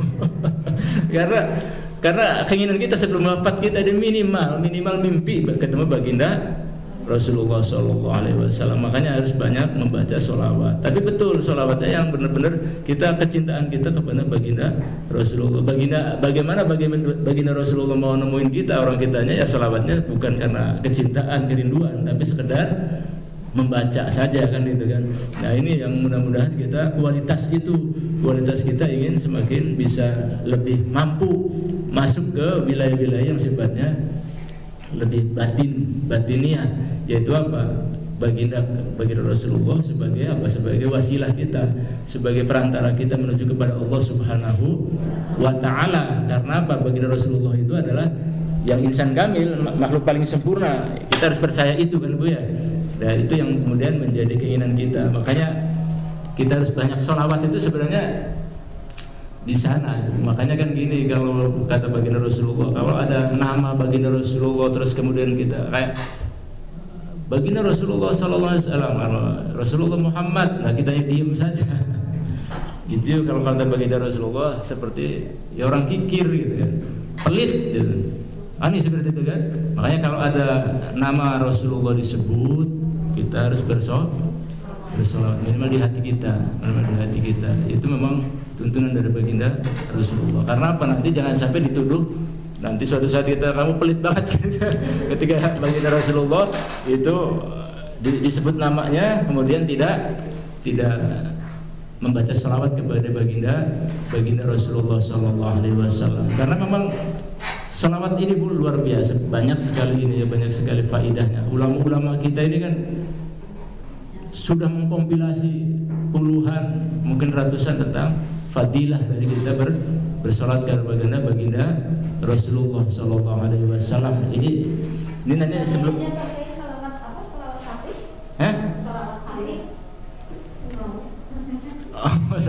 Iya, selawat Fatih itu pembuka yang ini Bu, pembuka yang saya ngamalin itu juga. Jadi selawat Fatih itu ya sebenarnya seluruh selawat ini ya itu tadi yang penting adalah kecintaan kita kepada baginda Rasulullah SAW. Tetapi para ulama-ulama juga mengajarkan selawat itu dijadikan sarana kita berdoa kepada Allah Subhanahu wa Ta'ala. Dibolehkan untuk mengambil jah atau keagungan dari baginda Rasulullah lewat selawat. Ya sebenarnya kita selawat biasa juga nggak apa-apa. Tetapi ketika kita ada doa yang dipanjatkan di situ atau berdasarkan keagungan itu ingin kita kayak ada selawat munjiat, selawat nariyah kayak gitu-gitu Bu ya. Itu adalah bagian dari keinginan kita untuk mencari keberkahan dari baginda Rasulullah SAW. Al-Fatih, ya ada selawat nariyah. Al-Fatih itu gini Bu. Allahumma salli ala sayyidina Muhammadin al-Fatih lima ughliqa wal khatimi lima sabaqa nasiril haqqi bil haqqi wal hadi ila siratikal mustaqim wa ala alihi haqqa qadrihi wa miqdarihi al-'azim. Nanti saya kalau nanti suatu saat pertemuan kembali Bu ya, nanti saya kompilasi ya. Saya kompilasi salawat-salawat itu. Sebenarnya salawat-salawat itu kan doa kita untuk jadi sambil bersolawat kita juga mencari keberkahan dari baginda Rasulullah SAW untuk itu tadi. Jadi kalau yang salawat Fatih ini kan salawat untuk membuka yang tertutup ini di kita-kita ini kan. Karena memang pahalanya bagi ahli batin biasanya ini kan salawat yang sangat, ada yang berpendapat 600.000 kali, ada yang mendapat 300.000 kali dibanding sholawat yang biasa. Karena apa? Di sholawat itu kan menyebutkan tentang posisi baginda Rasulullah SAW, yaitu apa? Kedudukan Rasulullah sebagai Al-Fatih lima ughliq, terus Al-Khatib lima sabab. Itu kan kedudukan baginda Rasulullah, yaitu apa? Yang membuka seluruh yang tertutup di semesta ini. Dulu semesta ini kan gelap, nggak ada semesta ini kan penciptaan kan, nggak ada. Sebelum semesta ini diciptakan, yang pertama kali itu adalah Nur Muhammad. Baru ketika ada Nur Muhammad ini semesta menjadi terang. Baru diciptakan malaikat, baru diciptakan surga, neraka kan itu kan. Itu surga neraka belakangan kan itu kan. Surga neraka itu belakangan. Baru ciptakan seperti makhluk yang lainnya. Yang pertama adalah yaitu Al-Fatih lima ughliq. Memang di situ tidak ada permintaan kita, di salawat Fatih itu tidak permintaan, tetapi biasanya itu adalah ingin segala sesuatu kita dibukakan oleh Allah Subhanahu wa Ta'ala kan gitu kan. Banyak sekali salawat-salawat itu yang memang kita bisa amalkan. Yang penting istiqomah saja Bu, istiqomah untuk gini. Istiqomah itu kita mengatur ritme kita, katakanlah gini, sebenarnya kita jangan dibatasi, tetapi minimal gitu kan. Mau kita punya agenda ini, sehari kita ingin sholawat ke baginda Rasulullah yang pendek aja gitu kan, atau yang maksur, yang seperti di hadis-hadis, mangga sholawat yang panjang Ibrahimiyah itu ya, itu kan terlalu panjang, atau sallallahu ala Muhammad atau Allahumma sholli ala Muhammad boleh, silakan, atau pakai sayyidina, mangga kan itu kan, pakai Allahumma sholli ala Muhammad boleh, silahkan gitu kan. Nah itu kita dilatih katakanlah sehari 100 kali umpama. Latihan untuk apa? Istiqomah. Supaya apa? Supaya kita kalau umpama kita latihan ini kan harus dipaksa Bu. Kalau kitanya nggak ada program berat gitu kan. Makanya para ulama biasanya kan sehari 10.000 kali sholawat sallallahu alaihi Muhammad. Supaya apa? Supaya kita terbiasa untuk bersolawat kepada baginda Rasulullah SAW. Meskipun nanti bilangan-bilangan itu ada rahasianya yang kita tidak tahu kan itu kan. Karena apa? Semakin kita dekat dengan baginda Rasulullah, semakin banyak nurullah dari cahaya dari Allah yang kemudian membukakan seluruh hijab-hijab yang ada pada diri kita kan itu kan. Kan kita tidak pernah tahu kan seperti itu kan. Makanya mudah-mudahan bisa banyak yang mencapai derajat wali Allah itu. Ya perempuan juga jadi wali bisa kan, wali tidak hanya laki-laki, tapi kalau ini wali songo kan laki-laki semua. Sebenarnya wali banyak dari perempuan juga kan, wali banyak dari perempuan gitu kan. Karena apa? Memang kualitas itu tadi, kualitasnya bisa lewat sholawat, bisa lewat sholat malam kan itu kan. Derajat kewalian manusia kan macam-macam. Ada yang lewat kemurahan hatinya itu senang sedekah gitu kan, hatinya itu senang banget. kalau ngasih itu ke orang itu ya bisa jadi perantaran kita menjadi kekasih Allah gitu kan, jadi wali Allah, kekasih baginda Rasulullah. Amaliyah kita kan macam-macam ini. Ada yang suka bersihin sampah ikhlas benar, bukan karena kepaksa, bukan karena apa, tapi karena ingin membersihkan, ini adalah karunia dari Allah. Itu kan amaliyah yang bisa mendekatkan takarub kepada Allah Subhanahu wa taala. Ada yang sholat malam gitu kan, rajin sholat malam, ya bisa sangat mendekatkan. Tapi kalau kita yang gampang-gampang saja kan gitu kan, yang gampang-gampang saja ya baca sholawat terus-menerus, mudah-mudahan ini menjadi bagian dari usul kita kepada Allah Subhanahu wa taala. Iya, atau salawat Jibril yang paling pendek kan salawat Jibril Bu ya. Sallallahu ala Muhammad atau sallallahu ala sayyidina Muhammad boleh. Tapi dari awalnya enggak pakai sayyidina, sallallahu ala Muhammad. Yang gitu kan sallallahu ala Muhammad, sallallahu ala Muhammad. Itu disebut dengan salawat Jibril atau salawat rahmat. Jadi salawat yang pendek itu bisa ada yang menyebutnya dengan salawat Jibril, ada yang menyebutnya salawat rahmat, ada yang menyebutnya salawat khidriyah. Ya, karena memang sangat pendek dan itu luar biasa ini ya Bu. Kalau kita bisa 1000 aja sehari gitu, 1000, ini insya Allah kemudian banyak hal-hal yang dibukakan oleh Allah Subhanahu wa taala, terutama rezeki tumanina, ketenangan itu Bu. Yang paling berat itu kan rezeki tenang hidup. Meskipun sebenarnya kan kalau orang beriman harusnya sudah tenang. Kan orang beriman kan memang konsekuensinya kan aman Bu ya. Iman, aman. Apa ya Bu? Iya, la bi dzikrillah tatma'innul qulub. Kan sebenarnya kan itu kan teorinya Bu ya. Bukan teori sebenarnya. Harusnya kan itu kan kalau memang itu kan Quran nggak mungkin salah kan itu kan. Bahwa zikir kepada Allah itu akan membuat ketenangan. Tetapi kalau zikir kita semakin tidak tenang berarti bukan zikir kan itu kan. Berarti berpikir gitu. Jadi bukan zikir.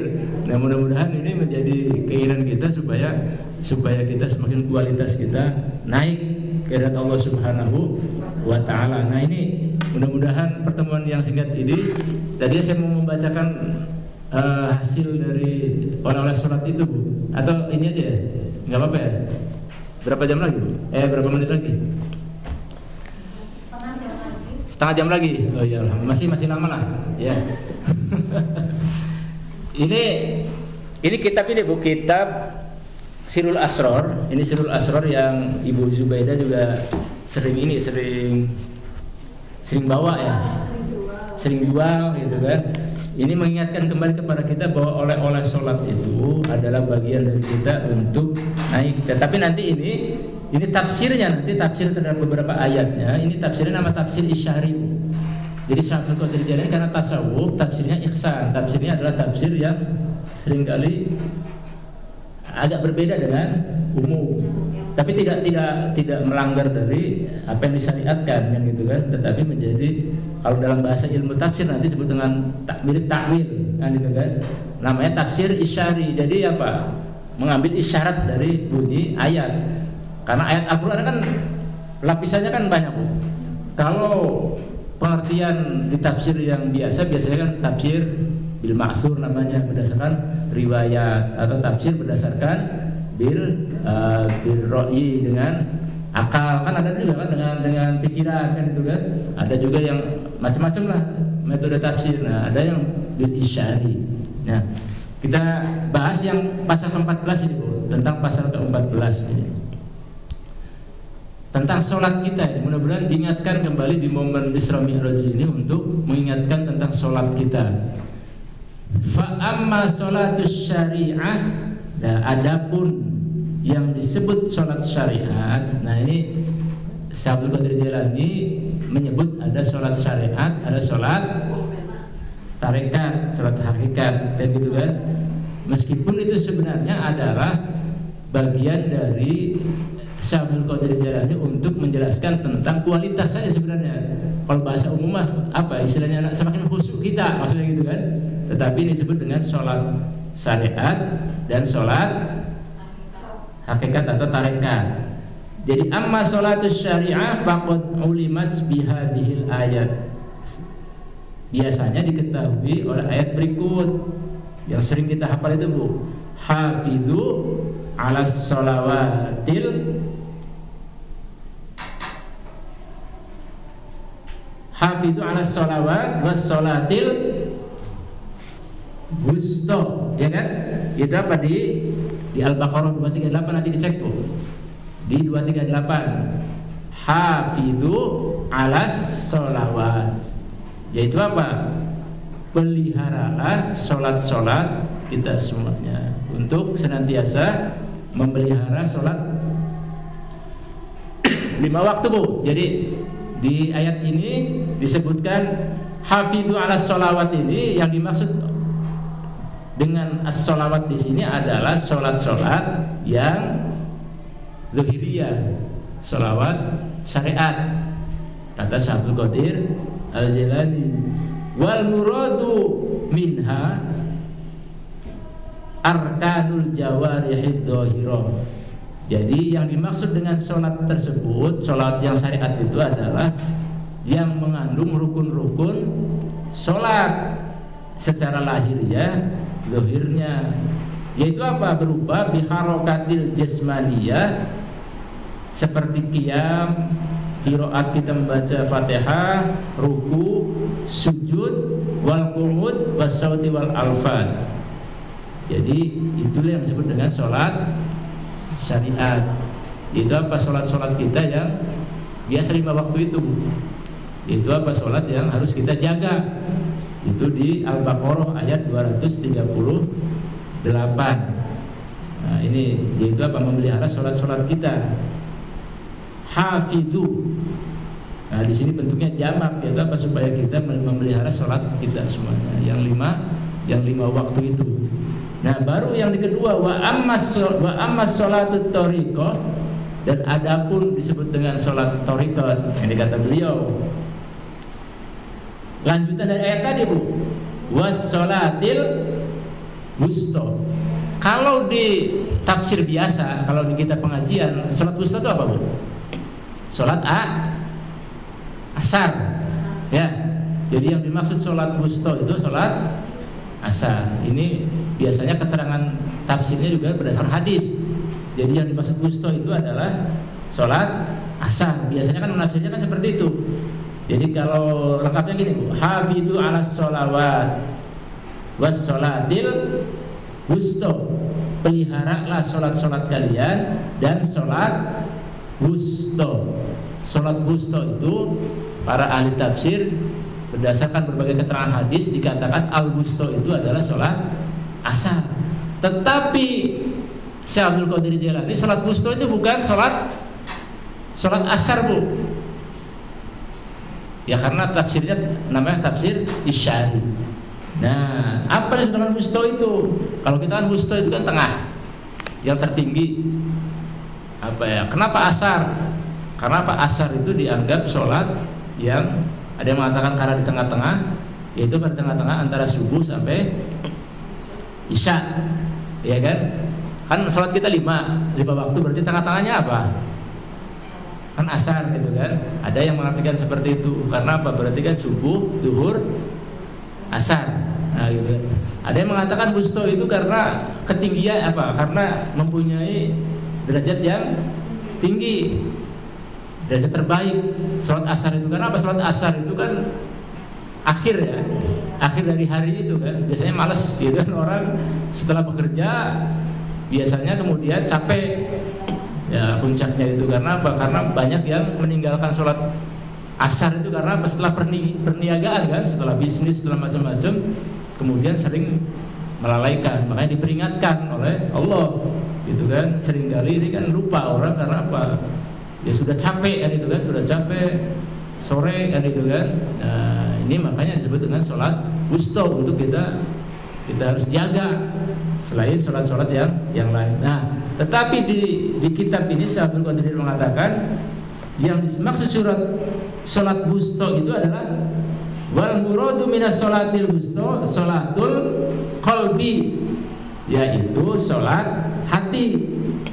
Karena apa? Hati itu apa, Bu? Di tengah-tengah kan? Hati kita ini kan letaknya kan isyaratnya di tengah-tengah. Li'annal qalba khuliqa wasatol jasad. Karena apa? Hati kita ini kan diciptakan di tengah-tengah dari badan kita. Jadi yang disebut dengan sholat wusta itu kalau kata Syekh Abdul Qadir Jilani dikatakan sebagai sholatnya hati kita. Karena apa? Karena hati kita ini kan diciptakan di antara tengah-tengah tubuh manusia, tengah-tengah, atas dan bawah, di tengah-tengah. Nah, yaitu apa? Di antara dua sifat keperkasaan Tuhan dan sifat kelembutan dari Allah Subhanahu wa ta'ala. Kan seperti itu. Maka sebelum dilanjut ini aja dulu. Ada yang ditanyakan? Minum dulu ya. Yang baca Yasin kan? Ya yang baca Yasin yang mau meninggal. Yang baca Yasin yang mau meninggal. Jadi baca Yasin terus melihat apa gitu. Ya kalau kata beliau, ini kata beliaunya ya.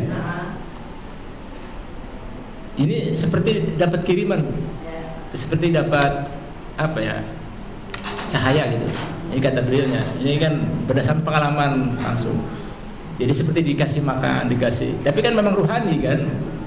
Ini kan kita bicara ruh, bukan jasad kan. Tetapi ketika didoakan itu memang di sana memang seperti dapat kiriman dari keluarganya, dapat ininya. Dan memang benar-benar nyata itunya gitu kan.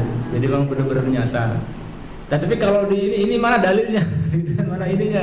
Ya susah kan gitu kan? Karena memang itu kan terkait dengan pengalaman, penglihatan langsung dari Prof Mansur berdasarkan pengakuan ke saya juga waktu itu. Ya karena beliau orang tua ya saya percaya kan gitu kan, karena maka nggak mungkin bohong gitu. Tetapi pengalaman itu memang banyak, bukan hanya beliau saja gitu kan, bukan hanya beliau saja. Memang selama ini kan beliau kan awalnya memang rasional cara itu jaga. Mana dalil ininya ini. Tapi setelah ketemu dengan Abah almarhum Abah Anom, ketika dipegang, ini cerita beliau ya, cerita beliau ke saya. Ketika dipegang dadanya dan ininya apa, ubun-ubunnya itu didoakan oleh beliau, kemudian terbuka seluruh langit. Jadi bisa melihat malaikat, bisa melihat macam-macam. Terbuka hatinya. Karena para mursyid ini kan bisa membuka itu, bisa membuka hati di dalam itu tadi. Ya kayak kemarin, contoh ada ibu-ibu istrinya dari teman. Itu kan dari awal dia sudah bisa melihat macam-macam orang Tasik. Tapi ketika dia kan merasa terganggu kan, karena itu kan itu Bu, melihat macam-macam kan, ya melihat macam-macam. Ya mending kalau yang ini kan karena yang kalau yang bagus-bagus itu kan, ya seringkali kan seperti itu. Tapi yang kayak gitu kan memang sebenarnya kan gangguan kejiwaan sebenarnya kan. Ya harusnya dinaikkan menjadi alam yang lebih halus kan gitu kan. Karena apa? Seperti itu kan karena kebanyakan memang dari hawa nafsu kita. Jadi karena banyaknya hawa nafsu kita memang ini, makanya yang kelihatan banyak kan ya kuntilanak, pocong, macam-macam. Itu mah hukum alam saja jadinya kan. Meskipun kata orang psikologi mah itu mah skizofrenia kan gitu kan. Tapi kan yang kayak gitu memang ada kan gitu kan. Dan Allah kan memang menciptakan makhluk kan memang alam kan berlapis-lapis gitu kan. Nah, tetapi memang kalau kita yang di tarekat, yang akan lihat yang kayak gitu. Karena apa? Kalau di tarekat kan akan membeningkan hati untuk menyingkirkan sifat-sifat zulmania, kegelapan, kan gitu kan? Sifat-sifat kebinatangan yang seperti itu. Makanya tidak akan lihat pocong, tidak akan lihat macam-macam kan itu kuntilanak kayak gitu. Karena apa yang kayak gitu kan rata-rata karena itu kan dari kebiasaan kita saja kan, kebiasaan ngomongin orang, kebiasaan ini ya jadinya yang keluar kuntilanak gitu, yang keluar pocong, yang serem-serem gitu. Tapi kalau kitanya tauhid kita ini, ya itu nggak ada sebenarnya, itu kan nggak ada. Karena apa yang ada adalah Allah Subhanahu, para malaikatnya kan. Karena itu kan sebenarnya makhluk bawah Bu, makhluk yang ada tapi di bawah hawa nafsu gitu kan. Jadi kalau berdasarkan keterangan hadis, kita wudhu, cipratannya jadi malaikat. Ya, kita juga Bu. Kalau pikiran kotor kita, ya jadinya ya setan itu, jadinya ya hantu. Iri kita, syirik kita kepada orang. Syirik dalam pengertian ya, syirik itu apa? Bukan syirik kita ya, tapi syirik kita ke yang lain. Pendarahan hawa negatifnya ini kan jadi ya hantu itu yang sering di rumah kita nempel di macam-macam itu. Ya karena dari mana? Ya tapi kalau kita semakin banyak wudu, semakin banyak zikir kepada Allah, ya ini jadi malaikat kan gitu kan. Jadi makhluk-makhluk yang bercahaya kan itu kan. Tapi kalau kebanyakan hawa nafsu kita yang keluar dari pikiran kita, ya yang keluar juga ya banyak makhluk-makhluk juga kan itu kan, makhluk-makhluk yang lain. Mudah-mudahan kita banyak zikir, ya kita dikelilingi oleh para malaikat. Karena apa? Kita tidak ada lagi ruang untuk berpikir kotor ke yang lain. Tetapi sekali lagi Ibu, memang yang terkait tadi itu memang kalau perdebatannya mana ininya gitu. Makanya kenapa dari awal kita ingin ada dari ilmul yakin ke ainul yakin ke hakul yakin itu, dalam rangka itu tadi membuka bahwa dunia ini memang selain Quran dan As-Sunnah adalah bagaimana kita mendalami Al-Quran dan As-Sunnah itu lebih naik ke atas lagi kan gitu kan. Karena itu kan pengalaman, kan Quran itu kan dari Baitul Izzah, dari Allah Subhanahu, itu kan dari alam gaibnya Allah Subhanahu wa taala kan. Baru kemudian kita bisa baca. Tetapi kan pengalaman ruhaninya itu yang kemudian kita ingin lewat membuka hati kita.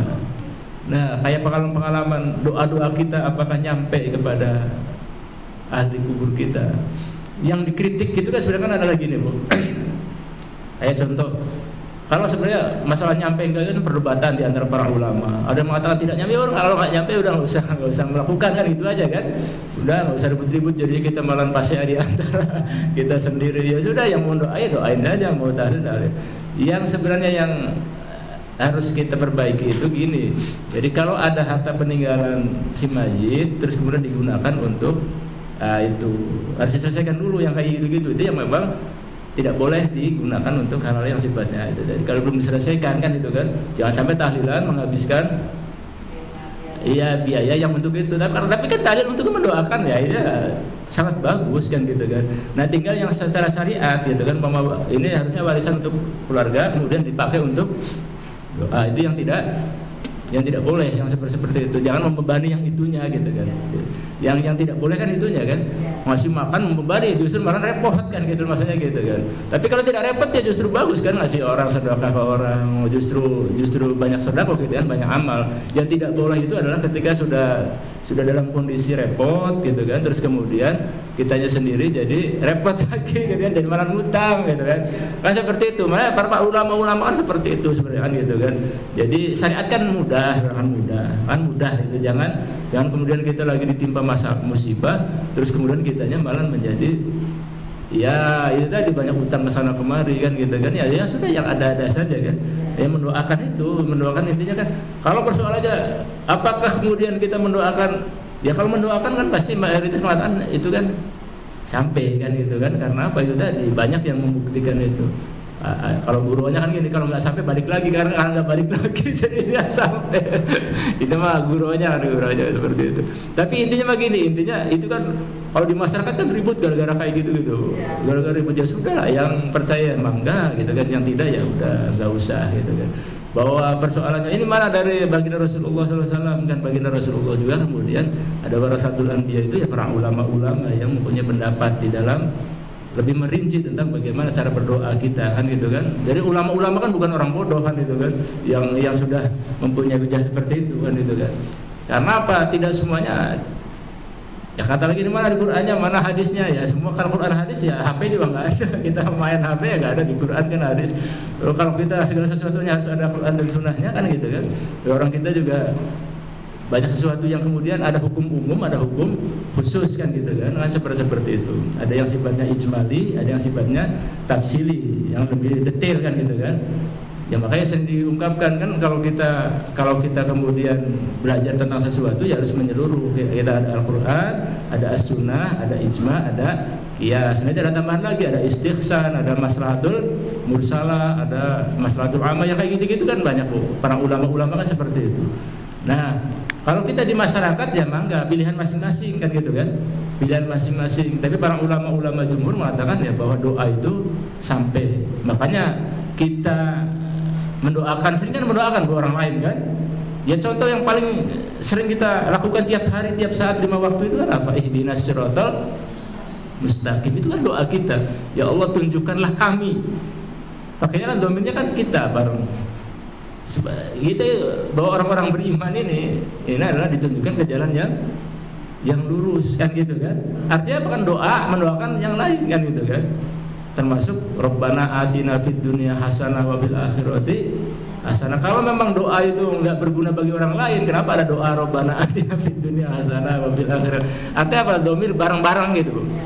Kalau memang bahwa doa itu cuma untuk sendiri masing-masing, ya doanya ya domirnya untuk sendiri semua gitu. Tapi di doa di Quran banyak yang kemudian menggunakan sirat bareng-bareng gitu kan. Karena apa? Memang ya kita ini ada yang sifatnya perbuatan itu untuk diri kita sendiri, ada juga adalah akibat dari doa bareng-bareng kan gitu kan.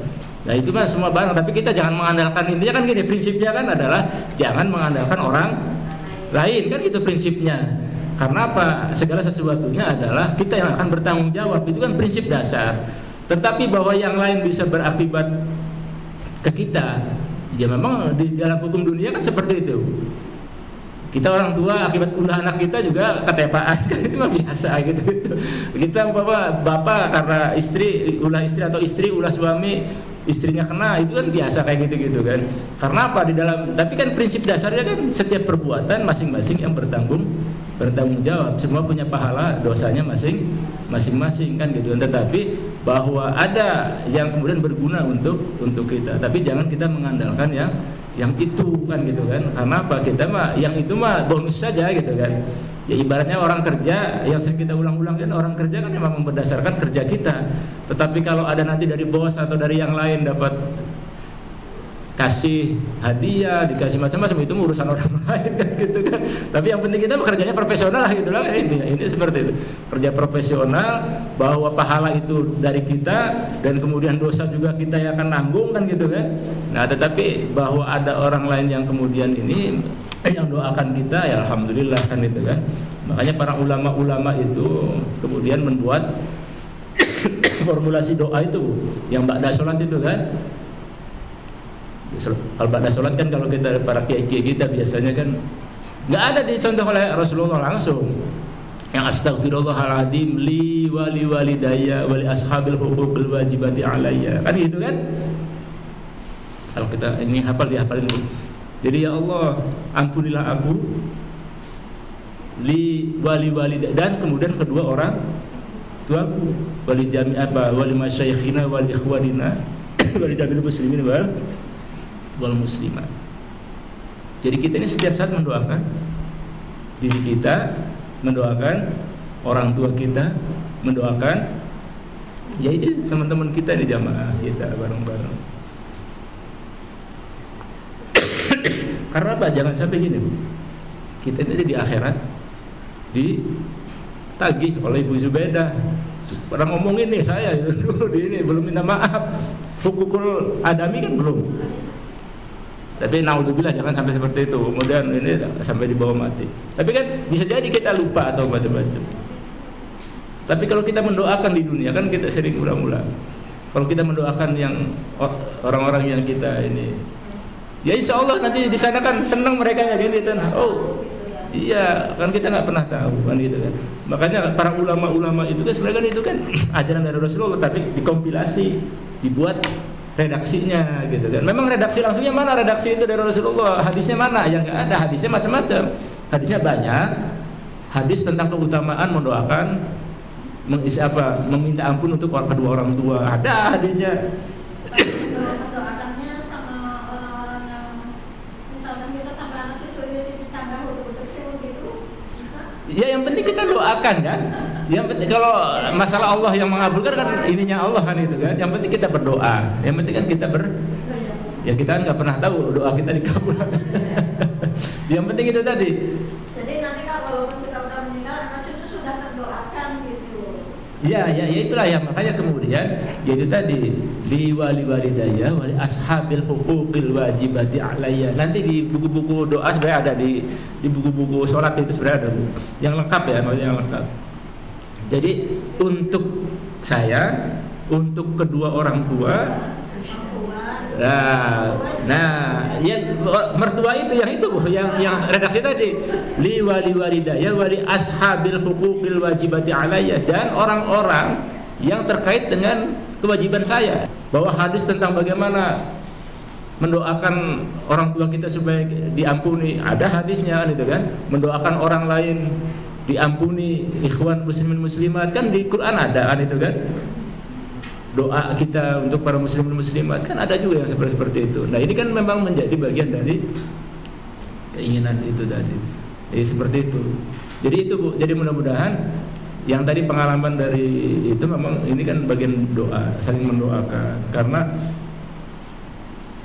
ya sebenarnya kita kalau kita lagi doa sekarang ini, terus kemudian kita bisa lihat sebenarnya ya ada ininya kan kelihatan, cuma kita kan masih terhijab itu tadi, kita kan masih terhijab. Jadi mudah-mudahan itu tadi dengan zikir yang benar-benar kita membersihkan hati kita atas sifatul qalbi, bisa itu tadi, bisa semakin yakin, bisa semakin yakin. Tapi kalau sudah seperti itu ibu-ibu, jadi nantinya tidak lagi berdebat persoalan-persoalan yang sifatnya udah nggak terlalu penting kan gitu kan.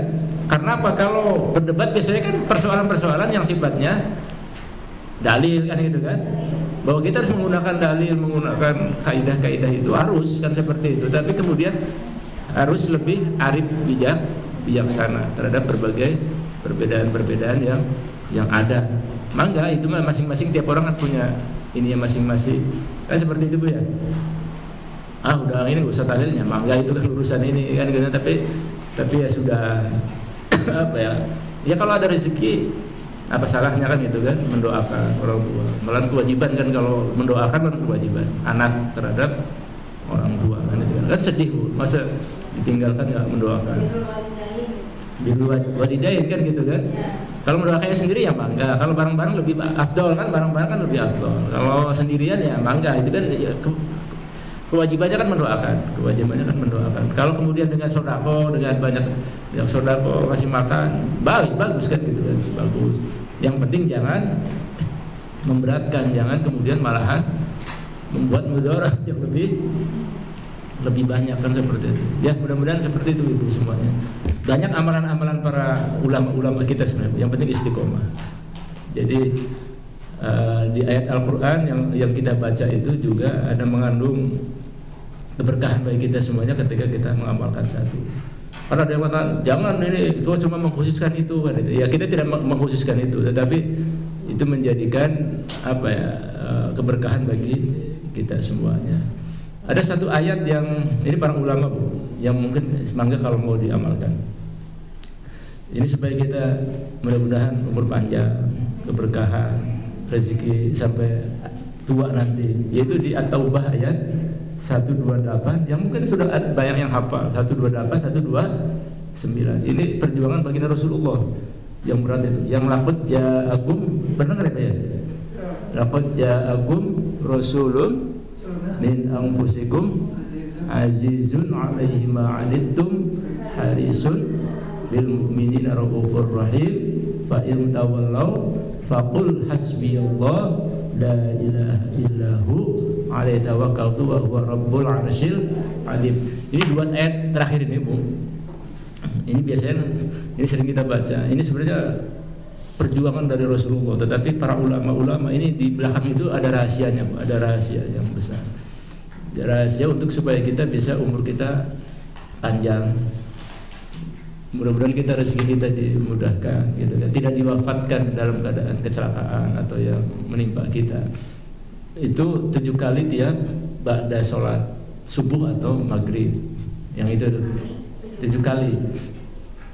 Di ayat itu sebenarnya kan menggambarkan tentang perjuangan Rasulullah yang begitu luar biasa untuk umatnya. Jadi laqad ja'akum, ini arti harfiahnya itu ya. Laqad ja'akum rasulun, telah datang, sungguh telah datang kepada kalian semua seorang rasul, ya baginda Rasulullah, min anfusikum, dari golongan kalian, ya dari bangsa Arab. Azizun alaihi ma anittum, dia itu merasa berat hati dan merasa itu tadi, dia merasa apa ya, dekat, dan karena apa ya, dia merasa inilah, ya merasakan penderitaan umatnya, kaumnya. Azizun alaihi ma anittum harisun alaikum, dan begitu inginnya kemudian orang-orang itu beriman, itu kan, bil mu'minina raufur rahim, terhadap orang-orang mukmin. Fa in tawallaw faqul hasbiyallah, tapi ketika mereka berpaling, ya kata Allah, cukup katakan fa in tawallaw faqul hasbiyallahu la ilaha illahu. Itu kan inti juga sebenarnya. Jadi katakanlah bahwa cukuplah bagi Allah, hasbiyallah la ilaha illahu alaihi tawakkaltu wa huwa rabbul arsyil azim. Allah yang kita serahkan segalanya, Allah Tuhan arsy yang agung. Ini 129 terakhir. Sebagian para ulama mengatakan itu ayat terakhir, Bu. Kalau sebagian ya, kalau sebagian yang lain yang masyhur kan al-yawma akmaltu yang ayat terakhir itu. Sebagian mengatakan yang ayat at-taubah, ayat, karena kan perdebatan kan, para ulama kan biasa perdebatan, tapi yang masyhur biasanya al-yawma akmaltu itu yang ayat terakhir itu tadi. Ada yang idza nasrullah an-nasr, ada yang mengatakan an-nasr yang ayat terakhir, ada yang mengatakan laqad ja'akum itu yang ayat terakhir. Tapi memang laqad ja'akum itu memang sangat luar biasa, sangat luar biasa. Yaitu apa, supaya para ulama-ulama gitu, supaya umur panjang sampai akhir hayatnya, kemudian dikasih kesehatan oleh Allah Subhanahu wa taala, husnul khotimah. Itu ayat itu memang sangat luar biasa.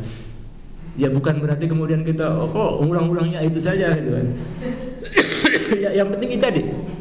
Supaya apa? Supaya ada pengingat kita bahwa perjuangan Rasulullah itu sangat luar biasa. Tetapi di balik itu kita tidak tahu kan, kadang-kadang kan ada sesuatu yang di balik itu yang kita tidak pernah tahu. Jadi ternyata ayat itu mengandung keistimewaan yang sangat luar biasa. Contoh laqad ja'akum. Saya udah ngamalan itu memang sudah dari udah 30 tahun lah, dari kecil. Laqad ja'akum itu. Ya alhamdulillah banyak kemudahan-kemudahan, banyak hal-hal. Ya paling sakitnya sakit. Iya batuk kasih, alhamdulillah, mudah-mudahan sampai inilah seperti itu. Orang lain bisa berkunjung ke Baitullah, ya bisa berkunjung ke Baitullah, yang kayak gitu. Apa Bu? Iya, ini kan ya kalau amalan kan macam-macam lah, tergantung ininya. Ada yang salat hajiyah, salat macam-macam, mangga itu kan. Cuma yang laqad ja'akum itu memang itu sangat luar biasa ini. Amalan itu sangat luar biasa. Supaya apa? Supaya kita dimudahkan banyak di kehidupan kita, Bu. Ya sekarang lagi berat ya, lagi berat. Nah, kalau kita ngamalkan laqad ja'akum itu, mudah-mudahan apa itibak dari perjuangan baginda Rasulullah SAW terhadap bagaimana ke umatnya kan itu yang ternyata di balik itu, di balik ayat itu ada rahasia yang ternyata para ulama menemukan itu tadi, bahwa untuk menguraikan segala yang di kita berat di kehidupan kita, supaya apa? Beban itu menjadi bisa lebih ringan kan, seperti itu. Mudah-mudahan ini oleh-oleh ini Bu ya. Tapi diamalkan, kalau mau amalkan silakan. 7 kali sedikit, laqad ja'akum rasulun min anfusikum azizun 'alaihi ma 'anittum harisun 'alaikum bil mu'minina raufur rahim. Fa in tawallaw faqul hasbiyallahu la ilaha illahu 'alaihi tawakkaltu wa huwa rabbul arsyil azim. Jadi seperti itu. Ada pengalaman pertama Pak. Mangga Bu, Pak Kiai. Memang ada pengalaman pertama sudah lama dulu sih. Mengamalkan 2 ayat terakhir Taubah itu kecelakaan sangat berat, dia selamat. Ada. Oh, ada pengalaman juga itu ya? Pertama. Jadi sering mengamalkan itu. Ya, memang itu salah satu ya tujuan kita mah ibadah sebenarnya ya, membaca Al-Qur'an. Ya, tapi memang itu tadi ya, karena itu kan perjuangan Rasulullah sebenarnya. Perjuangan Rasulullah betapa beratnya ketika membawa orang menuju kepada keimanan kan gitu kan. Tapi baginda Rasulullah itu begitu dekat kepada umatnya. Saya juga pernah punya pengalaman sama, Pak. Ngamalan itu memang ya kan ya itu, tapi enggak ya alhamdulillah Diselamatkan, dimudahkan. dimudahkan. Ya kalau orang-orang Itu mah kadang-kadang kan dibuat kalau jawara kan untuk supaya tidak nah itu mah terlalu berlebihan lah itu mah. Supaya tidak ini apa dibacok. Sama amalannya kayak gitu juga. Cuma kan kalau kita bukan itu, kita mah yang penting selamat lah. Yang penting kita selamat, kita rezeki lancar. Karena apa? Kita yang penting kan diselamatkan oleh Allah kan. Yang penting kan diselamatkan. Gak usah sakti-saktian kan. Tapi memang banyak cerita juga Bu, banyak cerita juga memang laqad ja'akum itu bisa jalan di atas air itu. Itu ulama-ulama itu kalau istiqomah itu bacaan laqad ja'akum itu kan banyak cerita yang bisa berjalan di atas air itu. Luar biasa ya Pak ya. Firman Allah itu luar biasa sampai surat Yusuf aja kan fala masamnya tibabrina as-salati kan. Iya yang penting jangan disalahgunakan. Ya, surat Yusuf untuk melet. Iya, yang usah pakai ayat Quran itu pakai yang lain kan gitu kan. Bacanya dulu supaya anaknya kasep. Iya, kalau Siti Maryam supaya cantik gitu ya. Ya seperti itu. Ya tapi itu tadi. Anak kedua pengen laki-laki, baca itu terus alhamdulillah. Laki-laki? Iya, laki-laki kasep. Boleh untuk itu kan, tetapi yang paling utama kan bahwa Al-Quran kan pedoman. Itu kan yang paling inti kan pedoman kehidupan kan gitu. Juga ilmunya juga supaya menular dari Nabi Yusuf itu. Amin. Ya seperti itu. Memang keinginan kita tafaul itu kan untuk keberkahan dari surat itu supaya apa?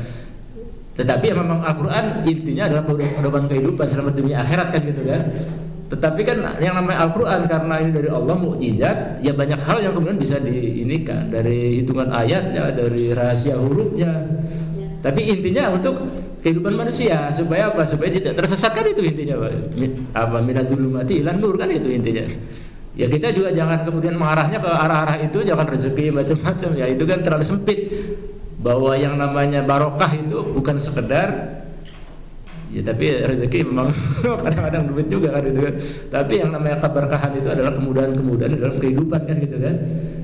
Kebaikan yang semakin bertambah ziyadatul khair. Makanya tadi kan doanya kan Allahumma barik lana fi rajaba wa sya'bana wa balighna Ramadan. Yaitu apa? Ya Allah minta keberkahan kan gitu kan. Keberkahan itu apa? Yaitu apa? Bisa juga dalam bentuk dunia, rezeki, sifatnya uang, anak, istri, suami, atau rumah macam-macam. Tapi yang paling penting kan keberkahan itu adalah kebaikan yang semakin terus bertambah. Yaitu apa? Semakin kita dekat kepada Allah Subhanahu wa Ta'ala. Cirinya apa kalau keberkahan itu? Cirinya ketika kita banyak rezeki yang sifatnya duniawi apa itu semakin jauh dari Allah Subhanahu wa Ta'ala. Semakin kita banyak bertengkar, semakin banyak ribut sama keluarga, itu berarti nggak berkah kan itu intinya kan. Gampang saja kan ngukurnya kan. Tapi semakin kita banyak duit, semakin banyak ini, tapi ternyata semakin tenang kan itu. Berarti itu adalah ziyadatul khair, yaitu apa? Kebaikan yang semakin bertambah terus kan, semakin bertambah terus. Itu keinginan kita kan. Mudah-mudahan kita harta banyak tapi juga berkah kan itu ya. Daripada harta sedikit tapi tidak berkah. Umur bertambah berkah. Kayak gitu itu. Baik Ibu, Bapak-bapak semuanya, mudah-mudahan ini pertemuan kita diberkahi oleh Allah Subhanahu wa Ta'ala. Mudah-mudahan ilmu kita yang sedikit ini mungkin terasa terulang-ulang atau diulang-ulang, tapi karena memang dunia kehidupan kita ini ya menuju kepada sesuatu yang kemudian kualitas kita harus semakin lebih baik kan gitu kan, semakin lebih baik. Peribadatan kita semakin kuantitas semakin tambah, juga kemudian secara kualitas kita bisa lebih dekat kepada Allah Subhanahu wa Ta'ala. Mudah-mudahan yang hadir di sini saya doakan bisa semakin sehat, ya semakin umurnya bapaknya, ibunya semuanya semakin bisa disehatkan, dipanjangkan umurnya yang penuh keberkahan kan itu kan. Bisa membimbing anak cucunya kan gitu kan, bisa rezekinya dimudahkan oleh Allah Subhanahu wa Ta'ala. Jadi tidak sakit-sakitan, tapi semakin disehatkan. Mudah-mudahan ini kita semuanya telah pula ilminya juga tidak kendor kan itu ya. Di rumah banyak baca, banyak mutolaah, di YouTube, di mana-mana kita banyak ilmu lah sekarang, banyak ilmu. Yang penting itu tadi kita harus banyak kita bergaul dengan yang teman-teman yang baik, jamaah yang bagus, supaya apa? Supaya kita terbimbing kan gitu kan. Karena apa? Banyak sekarang ilmu-ilmu yang justru semakin banyak membuat kita ribut di antara kita semuanya kan itu kan. Jadi sekarang orang semakin pinter, semakin ribut gitu. Kan seperti itu. Jadi dalilnya dalil macam-macam kan itu kan. Ya karena Quran kan menyediakan segalanya kan. Makanya dalam sejarah kita kan ada kalangan Mujassimah, ada kalangan Jabariyah, Qadariyah, semuanya kan ada dalam Al-Quran, mengambil dari Al-Quran kan gitu kan. Karena apa? Berdasarkan keinginannya kan gitu kan. Mau nyantet orang ada di Quran kan gitu kan. Ya artinya apa? Ini kan menjadi apa? Bahwa ini bisa menjadi bukan rahmat lagi kan gitu kan, malah menjadi azab bagi kita. Padahal Quran kan gitu kan. Tetapi Quran dipotong kemudian hancurin orang, usahanya orang kan gitu kan. Nah, itu kan terjadi yang seperti itu. Nah, ini mudah-mudahan kalau kita kan mengambil Al-Quran sebagai rahmat, sebagai syifa, sebagai petunjuk bagi kita di dalam kehidupan ini, mudah-mudahan kita semuanya bisa semakin dekat kepada Allah Subhanahu wa taala. Yakin kita balik lagi, Bu. Dari ilmu yakin, ainul yakin ke hakul yakin. Kan seperti itu. Ya, dengan caranya apa? Caranya zikir itu tadi. Memperbanyak zikir, istiqomah zikir, dan kemudian juga melatih hati kita untuk semakin bisa lebih baik. Karena Allah itu senantiasa melihat kita. Ada itu ya intinya kan. Kita sering melupakan bahwa Allah itu maha melihat. Allah itu maha mendengar. Tahu ilmunya, tapi prakteknya ini yang terus kita diingatkan kembali bahwa Allah maha melihat, dikiranya Allah itu buta. Allah itu maha mendengar, dikiranya tuli. Ada seperti itu. Jadi ngomongin orang kan lupa bahwa Allah itu dengerin juga, ngelihat juga kan itu. Nah, ini mudah-mudahan kita semakin terus diingatkan. Karena apa? Ya maksiat itu, dosa itu kan tidak terasa nempel di dinding-dinding hati kita, di dinding ruhani kita. Kerasanya itu ya nanti ketika kita sudah ketemu dengan Allah kan itu yang baru. Bebannya kan terlalu berat kita ini kan gitu. Mudah-mudahan kita terus dibersihkan lewat sholat 5 waktu yang kualitasnya bagus kan gitu kan. Lewat zikir kita, istighfar kita yang setiap saat. Ya mungkin terasa klise atau apa istilahnya, terasa bosan gitu. Tapi ya terus diingatkan kembali. Karena apa? Hidup kita kan semakin mendekati kepada pertemuan kita dengan Allah Subhanahu wa taala kan. Semakin kita tidak pernah tahu kapan itunya. Mudah-mudahan itu menjadi keinginan kita semuanya, semakin lebih baik, semakin kita bisa lebih mendekatkan kepada Allah Subhanahu wa taala. Kita doa di akhir, Bu ya. Allahumma shalli ala habibina wa syafi'ina kalimina akhlina wa maulana Muhammad sallallahu radhiyallahu tabaraka wa ta'ala an kulli sahabati rasulillah alhamdulillah rabbil alamin hamdan syakirin hamdan na'imin hamdan yuwafi ni'amahu wa yukafi mazidah ya rabbana lakal hamdu wa lakal syukru kama yanbaghi li jalali wajhikal karim wa 'azimi sultanik. Allahumma shalli ala sayyidina Muhammad al-Fatih lima ughliqa wal khatim lima sabaq nasir al-haqqi bil haqqi wal hadi ila siratal mustaqim wa ala alihi haqqa qadrihi wa miqdaril azim. Ya Allah, ya Tuhan kami yang Maha Kuasa, Maha Ghafur, ampunilah segala dosa-dosa kami ya Allah yang hadir di sini. Ampunilah segala dosa-dosa suami istri kami ya Allah. Ampunilah dosa-dosa orang-orang tua kami, kakek nenek kami, buyut-buyut kami semua ya Allah. Ya Allah, berikanlah kemudahan kepada kami semuanya untuk beribadah kepadamu ya Allah, untuk menuju kepadamu ya Allah. Mudah-mudahan kami semuanya mendapatkan husnul khotimah, mendapatkan husnul khotimah dalam kehidupan ini ya Allah. Mudah-mudahan kita semuanya yang hadir di sini terutama mendapatkan senantiasa curahan barokahmu, curahan maghfirahmu ya Allah. Mudah-mudahan kita semuanya dibukakan, dilapangkan rezeki kita, rezeki yang halalan, thayyiban, katsir, mubarakan ya Allah, untuk bekal ibadah kami ya Allah, untuk menuju kepadamu ya Allah. Dimudahkan segalanya ya Allah, dimudahkan di dalam urusan dunia kami, diuruskan di dalam akhirat kami ya Allah. Yang masih sakit mudah-mudahan disembuhkan olehmu ya Allah, yang masih sehat mudah-mudahan terus disehatkan oleh Allah subhanahu olehmu ya Allah. Yang masih belum mempunyai jodoh mudah-mudahan dikasih jodoh oleh Allah Subhanahu wa taala. Yang belum punya anak mudah-mudahan Allah berikan anak yang saleh-salehah. Mudah-mudahan kami keluarga kami semuanya ya Allah, keluarga yang sakinah, mawaddah, warahmah, keluarga yang menjadi panutan bagi lingkungan kita, lingkungan semuanya untuk menuju kepada Allah Subhanahu wa taala. Rabbana atina fid dunya hasanah wa fil akhirati hasanah wa qina adzabannar. Subhanakallahumma bihamdika asyhadu an la ilaha illa anta astaghfiruka wa atubu ilaik. Subhanakallahumma bihamdika asyhadu an la ilaha illa anta astaghfiruka wa atubu ilaik. Subhanakallahumma bihamdika asyhadu an la ilaha illa anta astaghfiruka wa atubu ilaik. Sallallahu ala sayyidina Muhammadin walhamdulillahi rabbil alamin. Assalamualaikum warahmatullahi wabarakatuh.